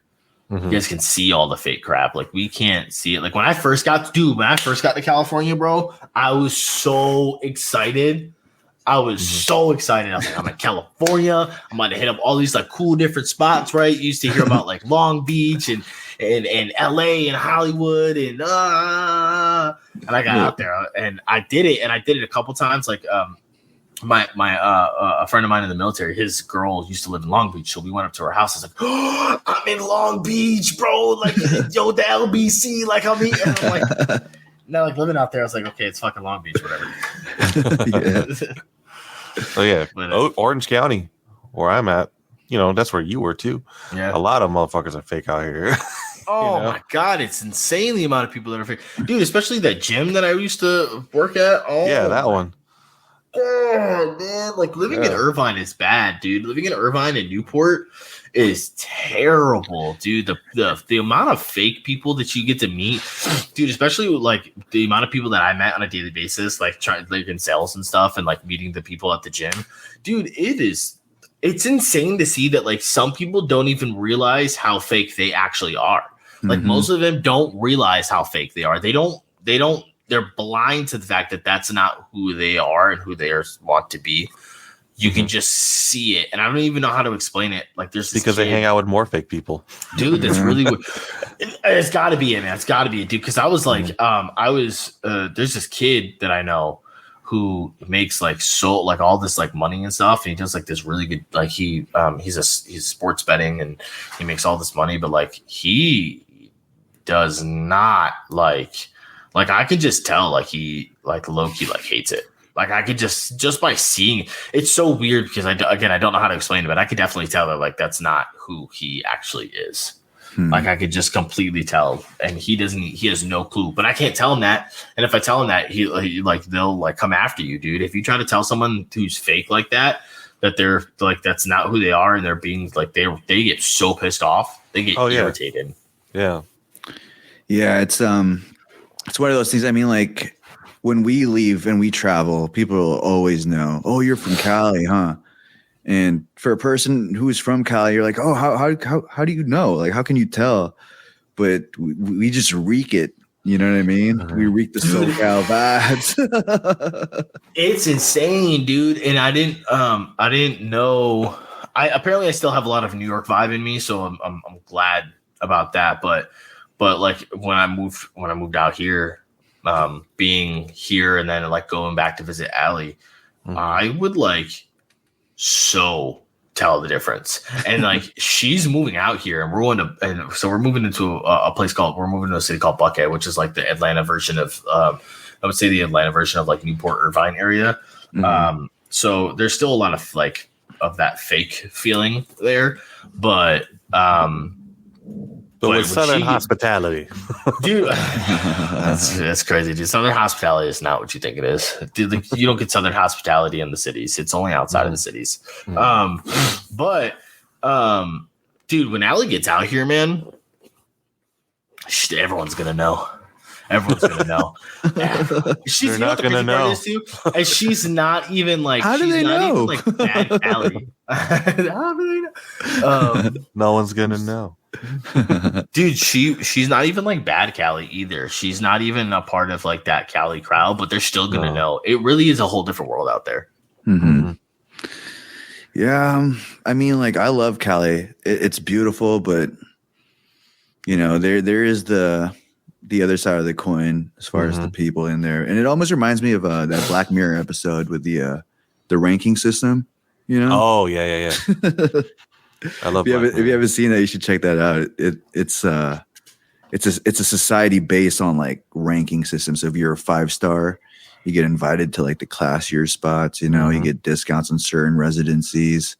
And then the 2-star people, they're not allowed in certain restaurants. So it's almost like a social credit score. Yeah, and that's kind of like what that's real. Yeah, isn't that what they're trying to do in the future? Remember, like China's kind of already starting to do that, where they rank you, and then people can see your rankings. Have you seen the guidelines of that, bro? No, I haven't. If you talk bad about the government, you drop down.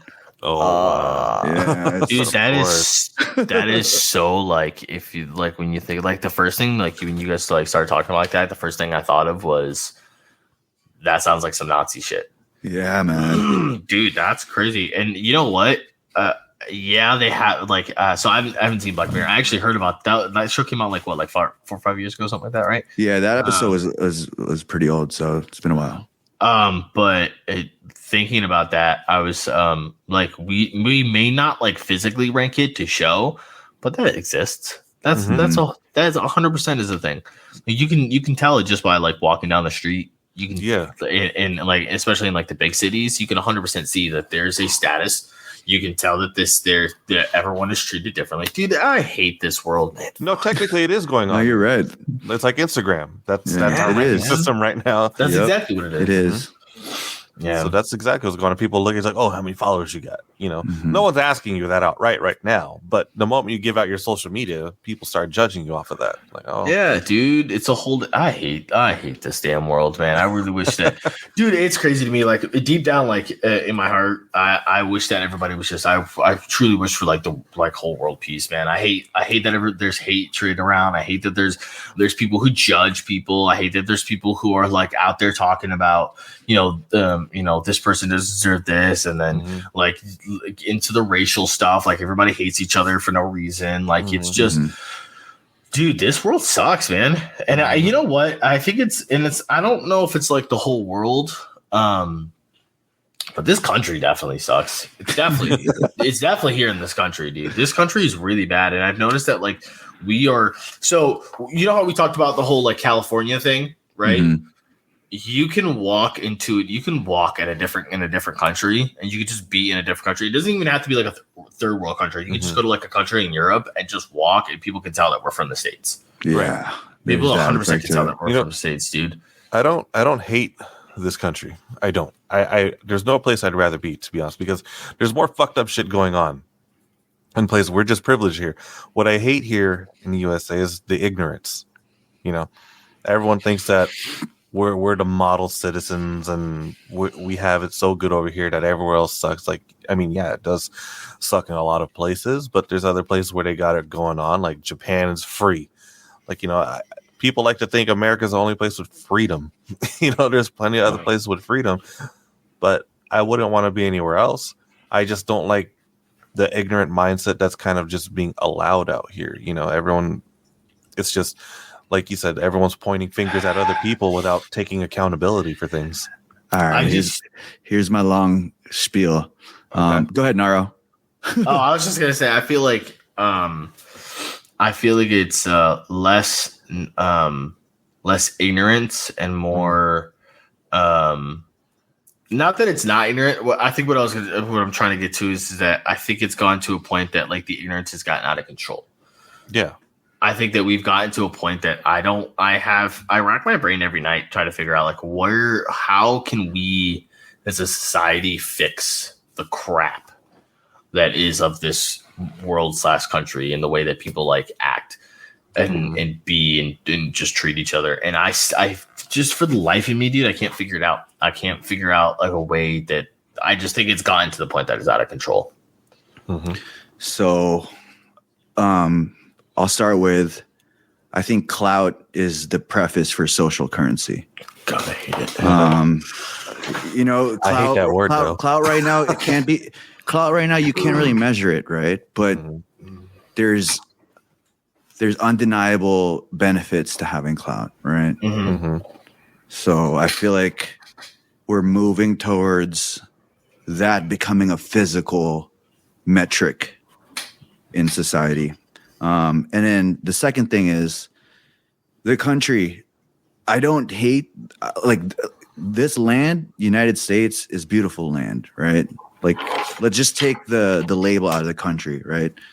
Like the land that we're in is beautiful. There's obviously other land or other areas in the earth that's way more beautiful, but right here is not bad. I have a problem with the people governing it, though. Exactly.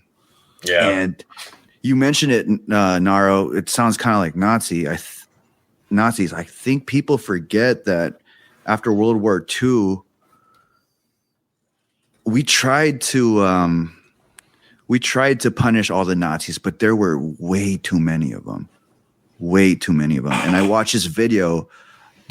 I watched this video trying to explain it. Just imagine a whole country being processed in the DMV. Damn. Yeah. So what they did to kind of handle to kind of solve that problem is they treated the Nazis in different tiers. Like, oh, you're a more of a, you've committed more war crimes, so you get punished. You know what I mean? You were more in the science medical field. We could use you.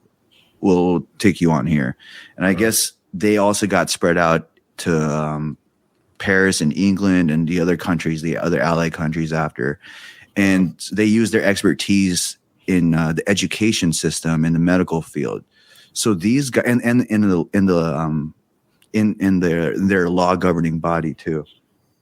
So these Nazis, I mean, it's a fact that Werner von Braun was the one who kind of started NASA, who was a notorious Nazi. This guy used to hang the slowest Jew in front of the concentration camps as a encouragement to work faster. You know what I mean? Yeah. Damn. And he's head of NASA. And that's here in California. That's here in America. In Paris and England, they're teachers. They're the people who control the law. So did they really lose World War II, or did they just kind of leak into the new one? Like splinter celled themselves, or like, you know what I mean, or working undercover right now? Because a lot of the things that we're doing, like the social credit score, it's like what happened to our roots of being free? You know what I mean? Like some of our freedom isn't free. Yeah, some of our forefathers would stand up and be like, "What the fuck is going on? This isn't what we fought for." You know what I mean? Right. Dude, I think it goes back to what you said. The people were taken out, and then the governing body ended up taking over. So that corporation mindset also goes into government, which is kind of scary. And a bunch of the people were programmed to believe that the governing bodies are the only ones who can, run this shit. And there's that picture I've seen circulating on the internet that says the people don't know their true power, and that's true, because how many of us are there of us compared to people running this country? And it's just people don't see that because they're spoon feeding us shit to keep us happy. Like, oh, here's a stimulus check. Like, remember when the pandemic happened? Oh, those were awful. They were arguing over the fact whether we were worth $1,200. Like $1,200. We're not worth $1,200. Like, come on, dude. That was the worst. That was like the worst. That's like the most apparent example of it too. That's the $1,200 stimulus check that we got like 2 of. When you shut the whole country down and we're still expected to pay for food, like what do you? And pay for rent with $1,200. Yeah, dude.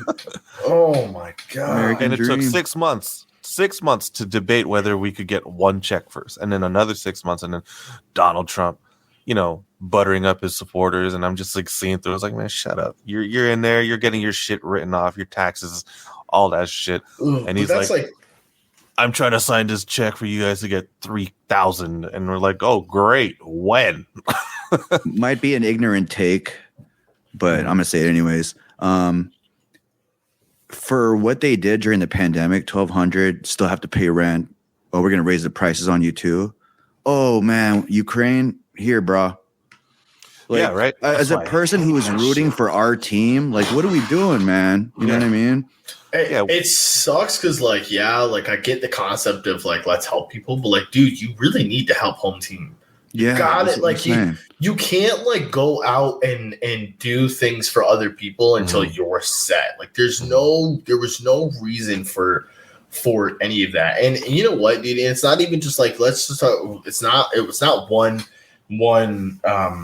president. It's not just one politician. It's that whole governing body and system. Right. That whole system is dog.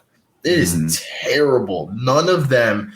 And we were talking about the forefathers and stuff. George Washington's first thing was you should don't make political parties. That was just one of his main concepts. George Washington, his main concept was don't make political parties. Are you kidding me? Dude, that's all we are is political parties. He's been rolling in his grave. We have to do He's in dollar bill looking at me right now. We had to choose between Trump or Biden. what? Because those are the parties. Like those. Bro, before that, it was Hillary and Trump. Hillary and Trump. Like, dude, who won? Really? Dude, we lost. They all won. Yeah, they all won. The whole people never win dude. this. Dude, the people never win. Yeah. It's terrible. But okay, so just touching a little bit because you obviously served you served in the Marines, so thank you for that. Obviously, that's badass, man. Yeah, man. So, what do you think? Obviously, serving the Marines, you guys kind of just have to do what you're told. But I'm sure, as far as serving, you're like, fuck, why do we got to do that shit? Why? Like, imagine being in the Marines right now and realizing they're sending $45 billion more to Ukraine. How does that make you feel as someone who's defended our country and who's on home team? Yeah. How does that make you feel? The Marines have a little bit different of a concept than everybody else. So it's a little bit different. Maybe and I'm sure that there are still people, and I would say that the military nowadays is a little bit more, and I hate it. I hate it too, because it's funny because I'm going to keep bouncing subjects here. When I grew up in the Marine Corps, right? Mm-hmm. There's the generation before you, just like outside in the world, we're like, oh, this new generation sucks, right? That generation before you talk about how they did this, and that without any complaints. The generation before them did the same thing, and it just kind of like it trickles downhill, right? So now seeing my generation of Marines looking down into the younger generation that is in the military now, I hate them. I don't hate them, but I can't stand them, dude. It's become less about a military and more about being individuals again, and not again, but and that's, I think, like when I was a Marine and when there was like lockouts and there was like, I didn't necessarily care. Right. And it's not that I didn't necessarily care. It's just that like, it was more of like, I'm a Marine. My job is to be a Marine and do Marine shit. Right. Mm-hmm. So no matter what happens, whether they give me money or not, and the Marines are the redheaded stepchildren of the military. Like it doesn't. That's crazy. It really was just like budget cuts. Okay, and like we've been budget cutted our entire existence. Like who? Like okay, like we there's I think off the top of my head there's like 300,000 Marines strong, and like that's it. That's really like weird, and that's like. No, 400,000 across active and reserve, 180,000 active, right? If you look at the numbers of like the Army, Air Force, and Navy, they're the ones who get all the money. So really, the budget things, the money going towards them, going to other countries, it really would affect them more than it affected the Marine Corps because we always didn't get crap. Like we didn't get shit. We never got anything. We had to deal with whatever we got. We had to make do with whatever we had. Mm-hmm. And then you guys were the first ones in and the last ones out. First ones in, last ones out, and the concept. And it's funny because like I hate. I use the word hate a lot. I don't like talking about like cliche stuff like that because it just makes it feel like stupid. But that really is the concept of the Marine Corps. We are the first ones in, the last ones out, and we have to deal with all the crap. Mm-hmm. And so when I was a Marine, it was more of, okay, again, like what's next? Okay, here's this shit pile. Eat that shit pile. Okay, here's this shit pile. Eat that shit pile. Okay, here's this shit. And it just kind of like kept rotating, and you kind of have to deal with that. Like you have to deal with things like that as a Marine. And it was, they kind of train you to just like do it, like do what you're told and just and just deal with it. Like shut up in color. It really is. That's what it is. It's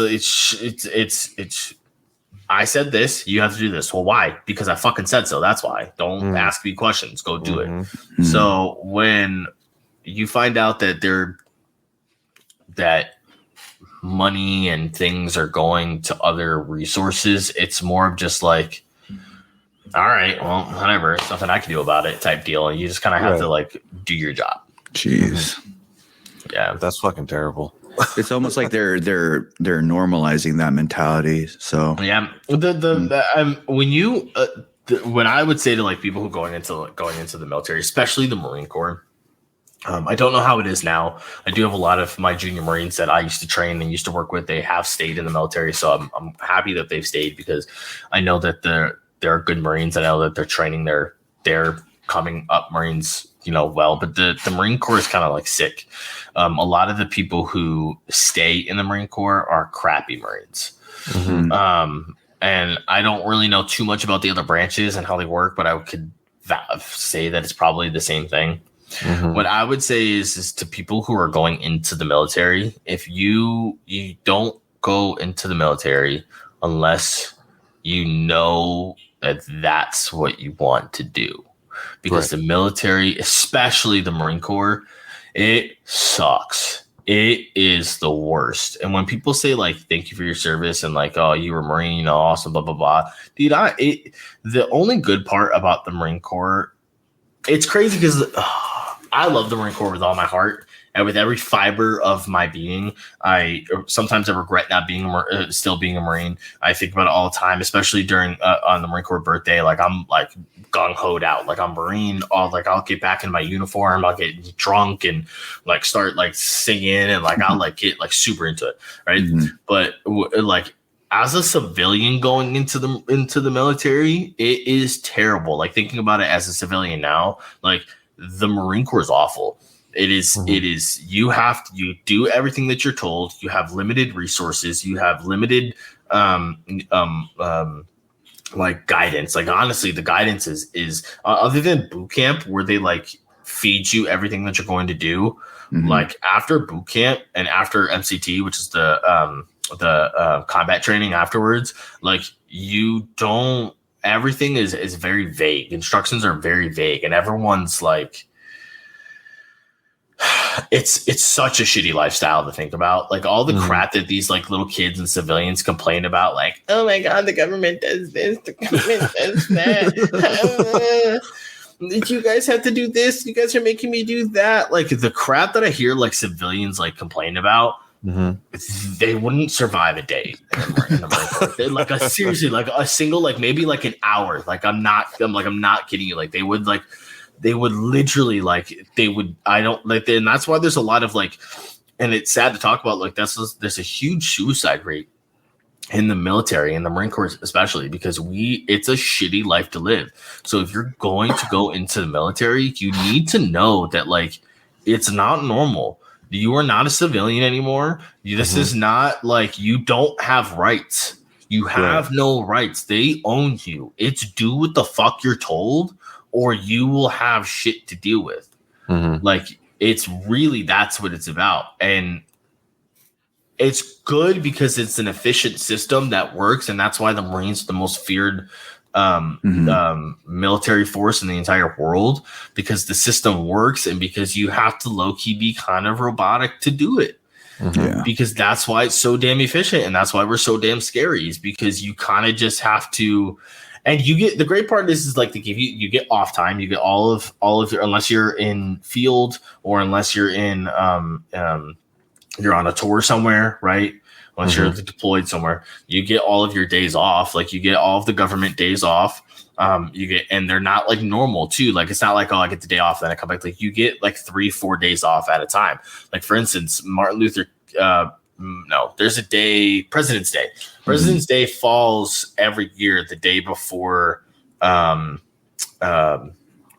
Day. It just kind of works that way. But for President's Day, we get 4 days off. We get the 2 weekends day off, which are normal, and then we get 2 more days off, right, throughout the week for President's Day. Like, so you get like the time off, and you also get 30 days a year to, and you can actually rack up. So you rack up 30 days per year, and you can rack all the way up to 60 days of leave time, right? And I still get paid. Like, it doesn't make a difference. So I can go home. I mean, you really can't, but conceptually, I can go home for a month, right, and just hang out and still get paid. So there is like perks to it, but the perks don't outweigh the cons. It's like a pizza party. That's exactly what it is. That's exactly what it is. That's it. We're got a pizza party.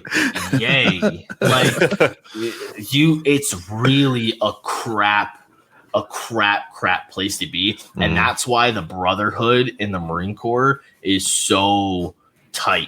That's why everybody, like, that's why like you find friends and people.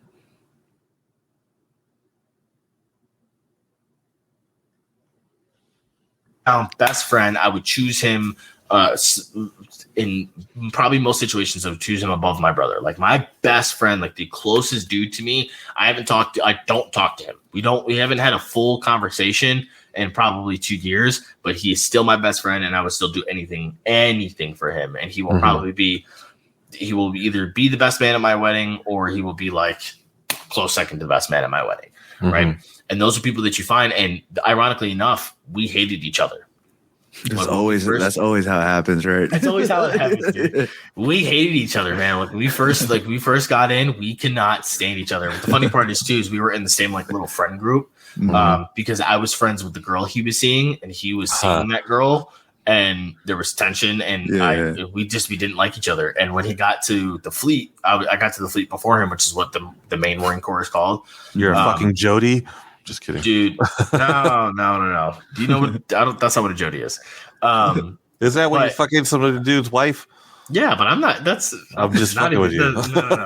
You're fucking another member's wife. I'm just kidding. No. Yeah. So no, he. You do know what a Jody is. So he got to the fleet, and and we couldn't stand each other, and then we became best friends. I would pick him. Yeah. So, and you'll find, and that's what you find in the Marine Corps because of how shitty. How they call it, it's called embracing the suck. Everything sucks, so you kind of just have to embrace it. Like there are shitty situations that we all just have a great time in. Like hiking, like we'll like do like 60 pounds on our back, 70 pounds on our back, and we have to hike like 13 miles, and it's so fucking shitty. And people's like, that's why like I have like a 40-year-old body. I'm like 27. But like we used to fuck around during the hikes. We used to like hit each other, and like we would like sing, and like it's called embracing the suck. So it's a shitty situation, but that's why that there's such a good brotherhood there, is because it's so terrible. There are people that I know that were racist when they joined the Marine Corps and came out, and some of their best friends, the closest friends, were black. Like it's insane. Like it really is, dude. It does, but and that's because it sucks so damn much. It sucks. Like seriously, like for anybody who's watching this, like if you're a civilian, like, and you want to join the Marine Corps or the military in general, you have to realize that you're not a civilian anymore. You don't have rights. It is not the same. So if you join, you need to know that, because if you are not going to learn that, you're going to hate everything about it. And that's why there is such a huge suicide rate in the military. That's crazy, right? You joined a service and you don't have rights. Yeah, there's no manager you can talk to be like, hey, you can't talk to me like that. Shut up, pussy. They still have like a human resource rep. How does that go? It doesn't. It's not that falls on deaf ears. Not that it falls on deaf ears, but it doesn't make too much of a difference in the overall grand scheme of things at all. Like not even like a little bit. So there are people who are in the military now who are trying to fight to like make things equal, which I think that there needs to be some type of like fix, because even being there when I was there, there's still a lot of racism. There was still definitely a lot of misogynistic shit going on. And so it's not that it doesn't exist. It doesn't exist as much as it did back in the day. And there are people who are like fight for that, but it's not the same as like going to my HR rep, saying something and everything changing. Like it doesn't work like that. It's very like, it really is. Okay, this is what you do. Do it or you're in trouble. Yeah. And it's not empty threats either. Like it's not empty threats in the military. And dude, seriously, you get screamed at. Like it's not like you get screamed at like you're a 2-year-old, like who like or not, maybe not like a 2-year-old, because like no one screams at a 2-year-old. You're a dickhead. But like you get screamed, like it's not like you get screamed at like you're not a human. Yeah. Like you're not a being. That's the way that you're treated, and you're treated like that for a reason, to get it through your fucking thick skull that you did. This is what you did wrong. Don't screw it up, because the concept is when you're in the fight and you're in the you need to be perfect. If you're not perfect, people's lives are at stake. People will fucking die, right? So when you're not doing the small things, you get reamed out, because if you're not doing the small things right, what makes me think that you're going to do the big things right when people's lives are at stake? I see. Right? Like it's gotten to the point that like I've been screamed at, like, and like, dude, I would be straight up when I was a young Marine. I I was screamed at by like an NCO that I looked up to, and she like laid into me, and I fucking cried. I was like crying. I was like, why the fuck? I was like, oh my God, I looked up to this person and now they're screaming at me. And I didn't realize until later on. Like, that's just how it was. Right.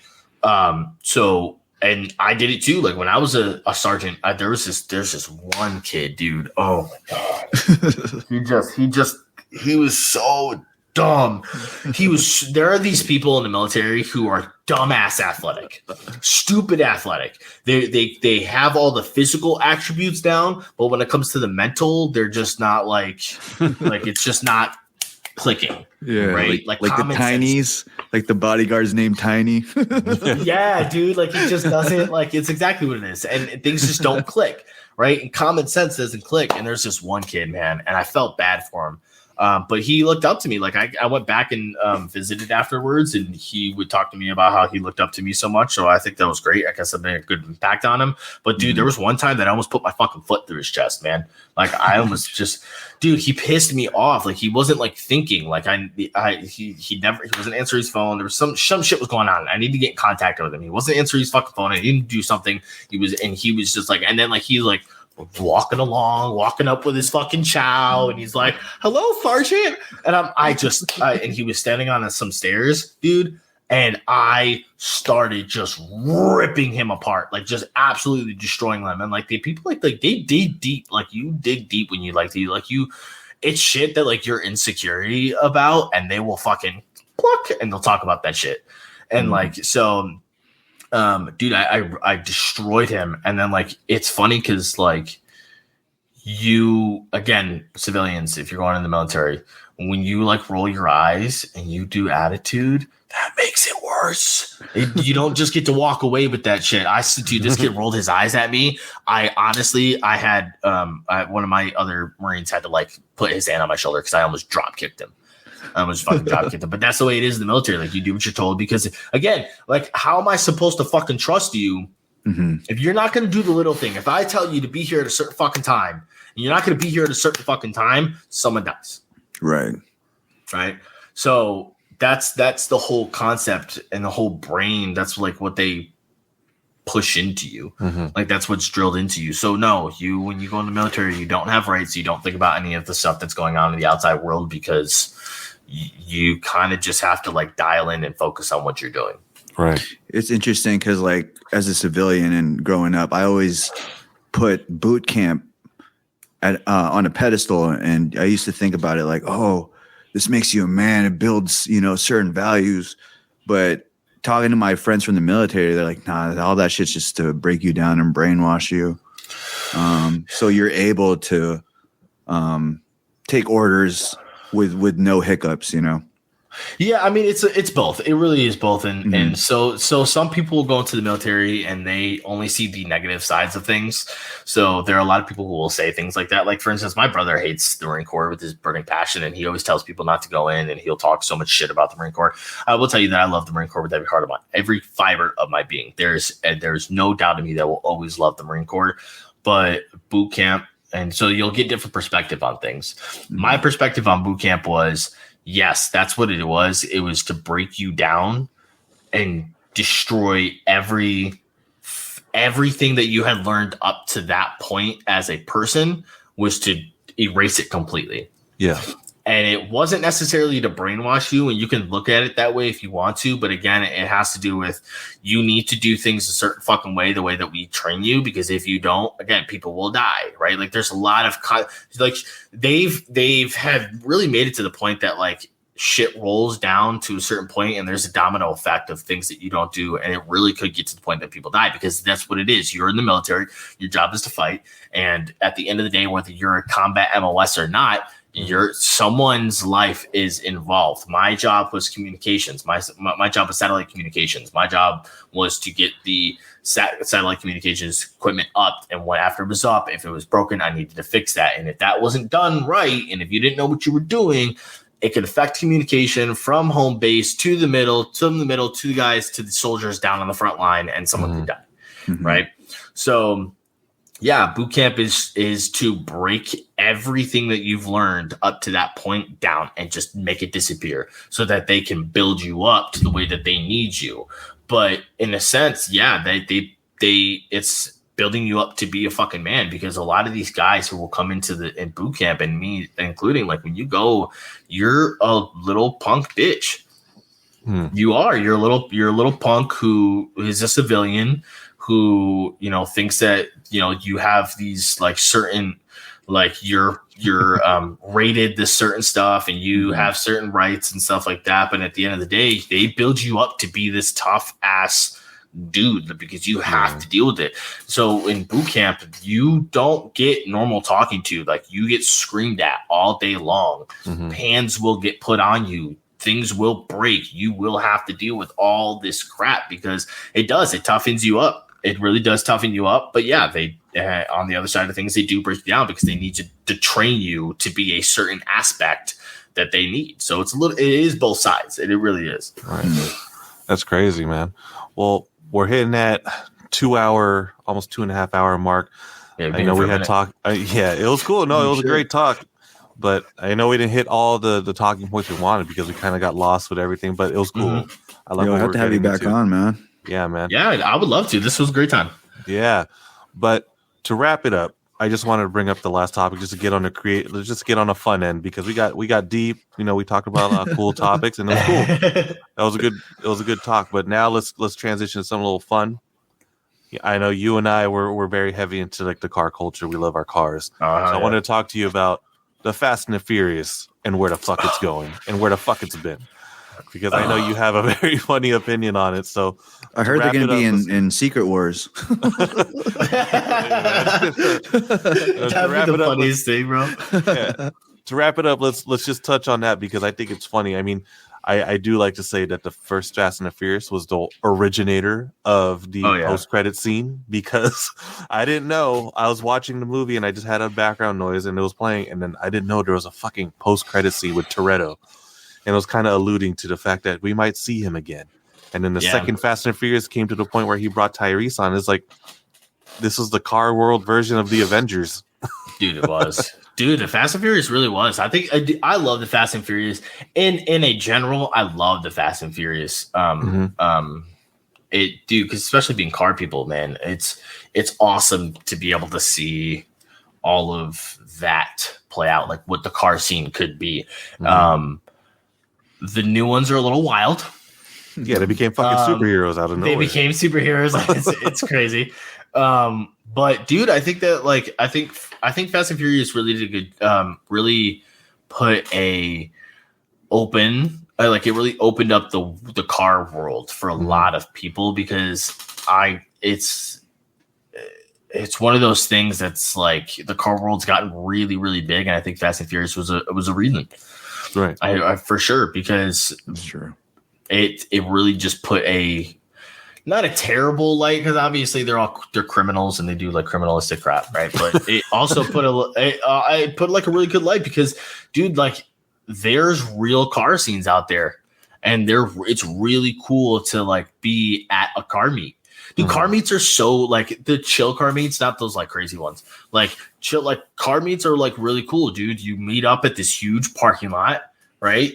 Everyone's got their different car that they've individualistically built. Like, you know, it's funny when you go to these car meets, you got the guys who like made these cars inspired by Paul Walker's cars. It's so funny. Like, and there's this guy who pulls up to these meets out here, and he like looks like Toretto, and he like really shows up, and he's like, and I'll put his Instagram up, but this guy really like he has the cars. He even bought a Civic, and he put the underglows like in the first movie, like, you know, the hijacking cars. Yeah. Bro, send it to me. I'm gonna put it up right now. I'm gonna send it to you. Yeah, but his it's Fit Rich, something like that. If you look it up, his profile picture, dude, everything. Dominic Toretto, all his cars, fucking Fast and Furious inspired. He has the fucking orange Supra. He has the Eclipse. He has everything. But the dude dresses up like Toretto and shows up to meets. Oh my God. Dude, that's awesome. Dude, I love the Fast and Furious series. It really has done a lot for the car world. I think it's absolutely fantastic. Yeah. No, I think it's great. I just think there he is. There he is. Look at this. Look, he has the Look at him. There he is on the He's got mini dom. and he has the window decal on his car. So when he rolls up his window, it's Toretto. No right there. shit. Look, see that second picture? Oh yeah. Which Dude, one that's this is? Dom. That's crazy. Yeah, look, see, he has the picture. So when he rolls it up, look at This dude loves Toretto. That It's is funny. That's funny. Awesome, Like man. everything Vin Diesel is his shit, man. Look, he's Hey. got, right there. He pulls up to me. It's like, I'm Toretto. Obviously, Toretto's got a bigger chain, but Dude, That that's is fucking hilarious. crazy. Hey, yeah, dude, I think that the car world is actually one of the coolest worlds to be a part of. I really can do be. because Yeah. because when you think about it, like, yeah, everybody like makes jokes and like will talk like crap about other people's cars, like, you got a Civic, or you got like this Honda or whatever, like, right? But at the end of the day, like, everybody respects the builds. Everybody loves seeing like the different types of things that you can do with these cars and the builds, and just to see like it's a really, really cool community to be a part of. And I think that the Fast and Furious series has really shown how cool that community can be. right. You know what I'm not a fan of? Takeovers. Takeovers when they go It's pull funny. up to an intersection and just do donuts. Like, I get it. There's a crowd for it. It's not for me. No, And then people are like, "Oh, this person died at the takeover." It's a. I was like, no. There's a saying at the takeovers. It's called "get back" or "get smacked," and a lot of these people are getting ran over because they're being stupid and running in the middle of it. dude, they'll be like right on the edge. They're like, oh, let me get this. And they'll bam, like, Smacked by the tail of the car, and then everyone's like, "Oh no, my son died," and these things are so. Like, your son died because he was fucking around. Yeah, here's the video. Yeah. Here you go. Yeah, dude. And I think that you're right. It's got like a really crappy back side to it too. Like when people when they do the takeovers, they do the street racing, the drag racing. Like it can get to the point where it gets dangerous. Like there was a couple of years ago, I saw a video. There was a street race in Hollywood, and this dude wasn't paying up. So one dude pulled out his gun, and luckily enough, his buddy grabbed the guy with the gun, but he got away and he started pulling the trigger, and some innocent chick on the side of the fucking road got shot and she almost died, dude. Jeez. I love the meets and the cool, the calm, car meets. Even when the cops, they'll roll up and they'll hang out and stuff like that. And I think that that's great. But there's a crap side, the takeovers, the street racing. Dude, that shit gets aggressive. But I think that the Fast and Furious movies did a really good job to show how much of a family. I think that's ironic that he's younger. How much of a family that the street community can be, or the car community can be, for sure. Yeah, no, definitely. Even though it's gone to a weird take where they're CIA now, doing international, whatever. God. They're flying. I'm gonna watch Fast and Furious 10 just because I've made it this far already, but I do not have any expectations. They should have just ended it when Paul Walker passed, unfortunately. Fast. But, it is what it is. Vin Diesel needs his money, so does Tyrese, because I don't want to see Tyrese make another fucking video of him crying that he needs the money. But yeah, man. Well, let's go ahead and wrap this up. Dude, Naro, thank you for coming on to the cave. It was great talking to you. At least my homie here, Jarrell, got to know you too, because I've been telling him how you want to come on, and you're a cool Thanks for dude. coming, man. It was fun. Yeah, man. dude, loved it. We want to plug your socials in. So before we let you go, let anyone know where they can follow, where they can catch you, and if you have anything you want to announce, what to look out for from you. Right now, don't look out for anything because I'm not doing anything. But I'll be getting back on stream soon, probably within the next month or two. I'm moving right now. There's a lot of move going on, so I got to deal with that. But y'all can find me on. I've changed everything. I'm legit Naro on every social media. I'm not on Facebook, so don't go on Facebook. But Instagram, Twitch, YouTube, Discord, all legit Naro. And then I have a second page because I'm really big into the fitness industry. I love the gym. I love working out. I used to be a personal trainer. I still give people tips and stuff. You can find me at Naro Fitness on Instagram too. He's a legit trainer. He was training me. Yeah, I was listen. Jermaine was doing really well when we were training. Jermaine, he dropped like 20 pounds in like the first month and a half. It was the pandemic started. Yeah, dude, it was crazy. But yeah, but if you guys want to hit me up on Naro Fitness at all, and ask questions about like any type of fitness or health related things at all, I have if I don't know the answer, I got a lot of people that I know who will know the answer, and I'm happy to help. I love helping people, so feel free. And if you're in the market for a BMW, hit them up. Oh yeah, word. I sell BMWs, so let me know. All right, guys. Well, thank you for coming on to the Cave again, Naro. I'm Jermaine. You had Jerizi. This was the Cave Podcast. We'll hope to catch you guys next time. And Naro, please come on again some other time. Oh, for sure. Let me know, man. I'll be here. All Thanks right. for coming on, man. Later, guys. Thanks, guys.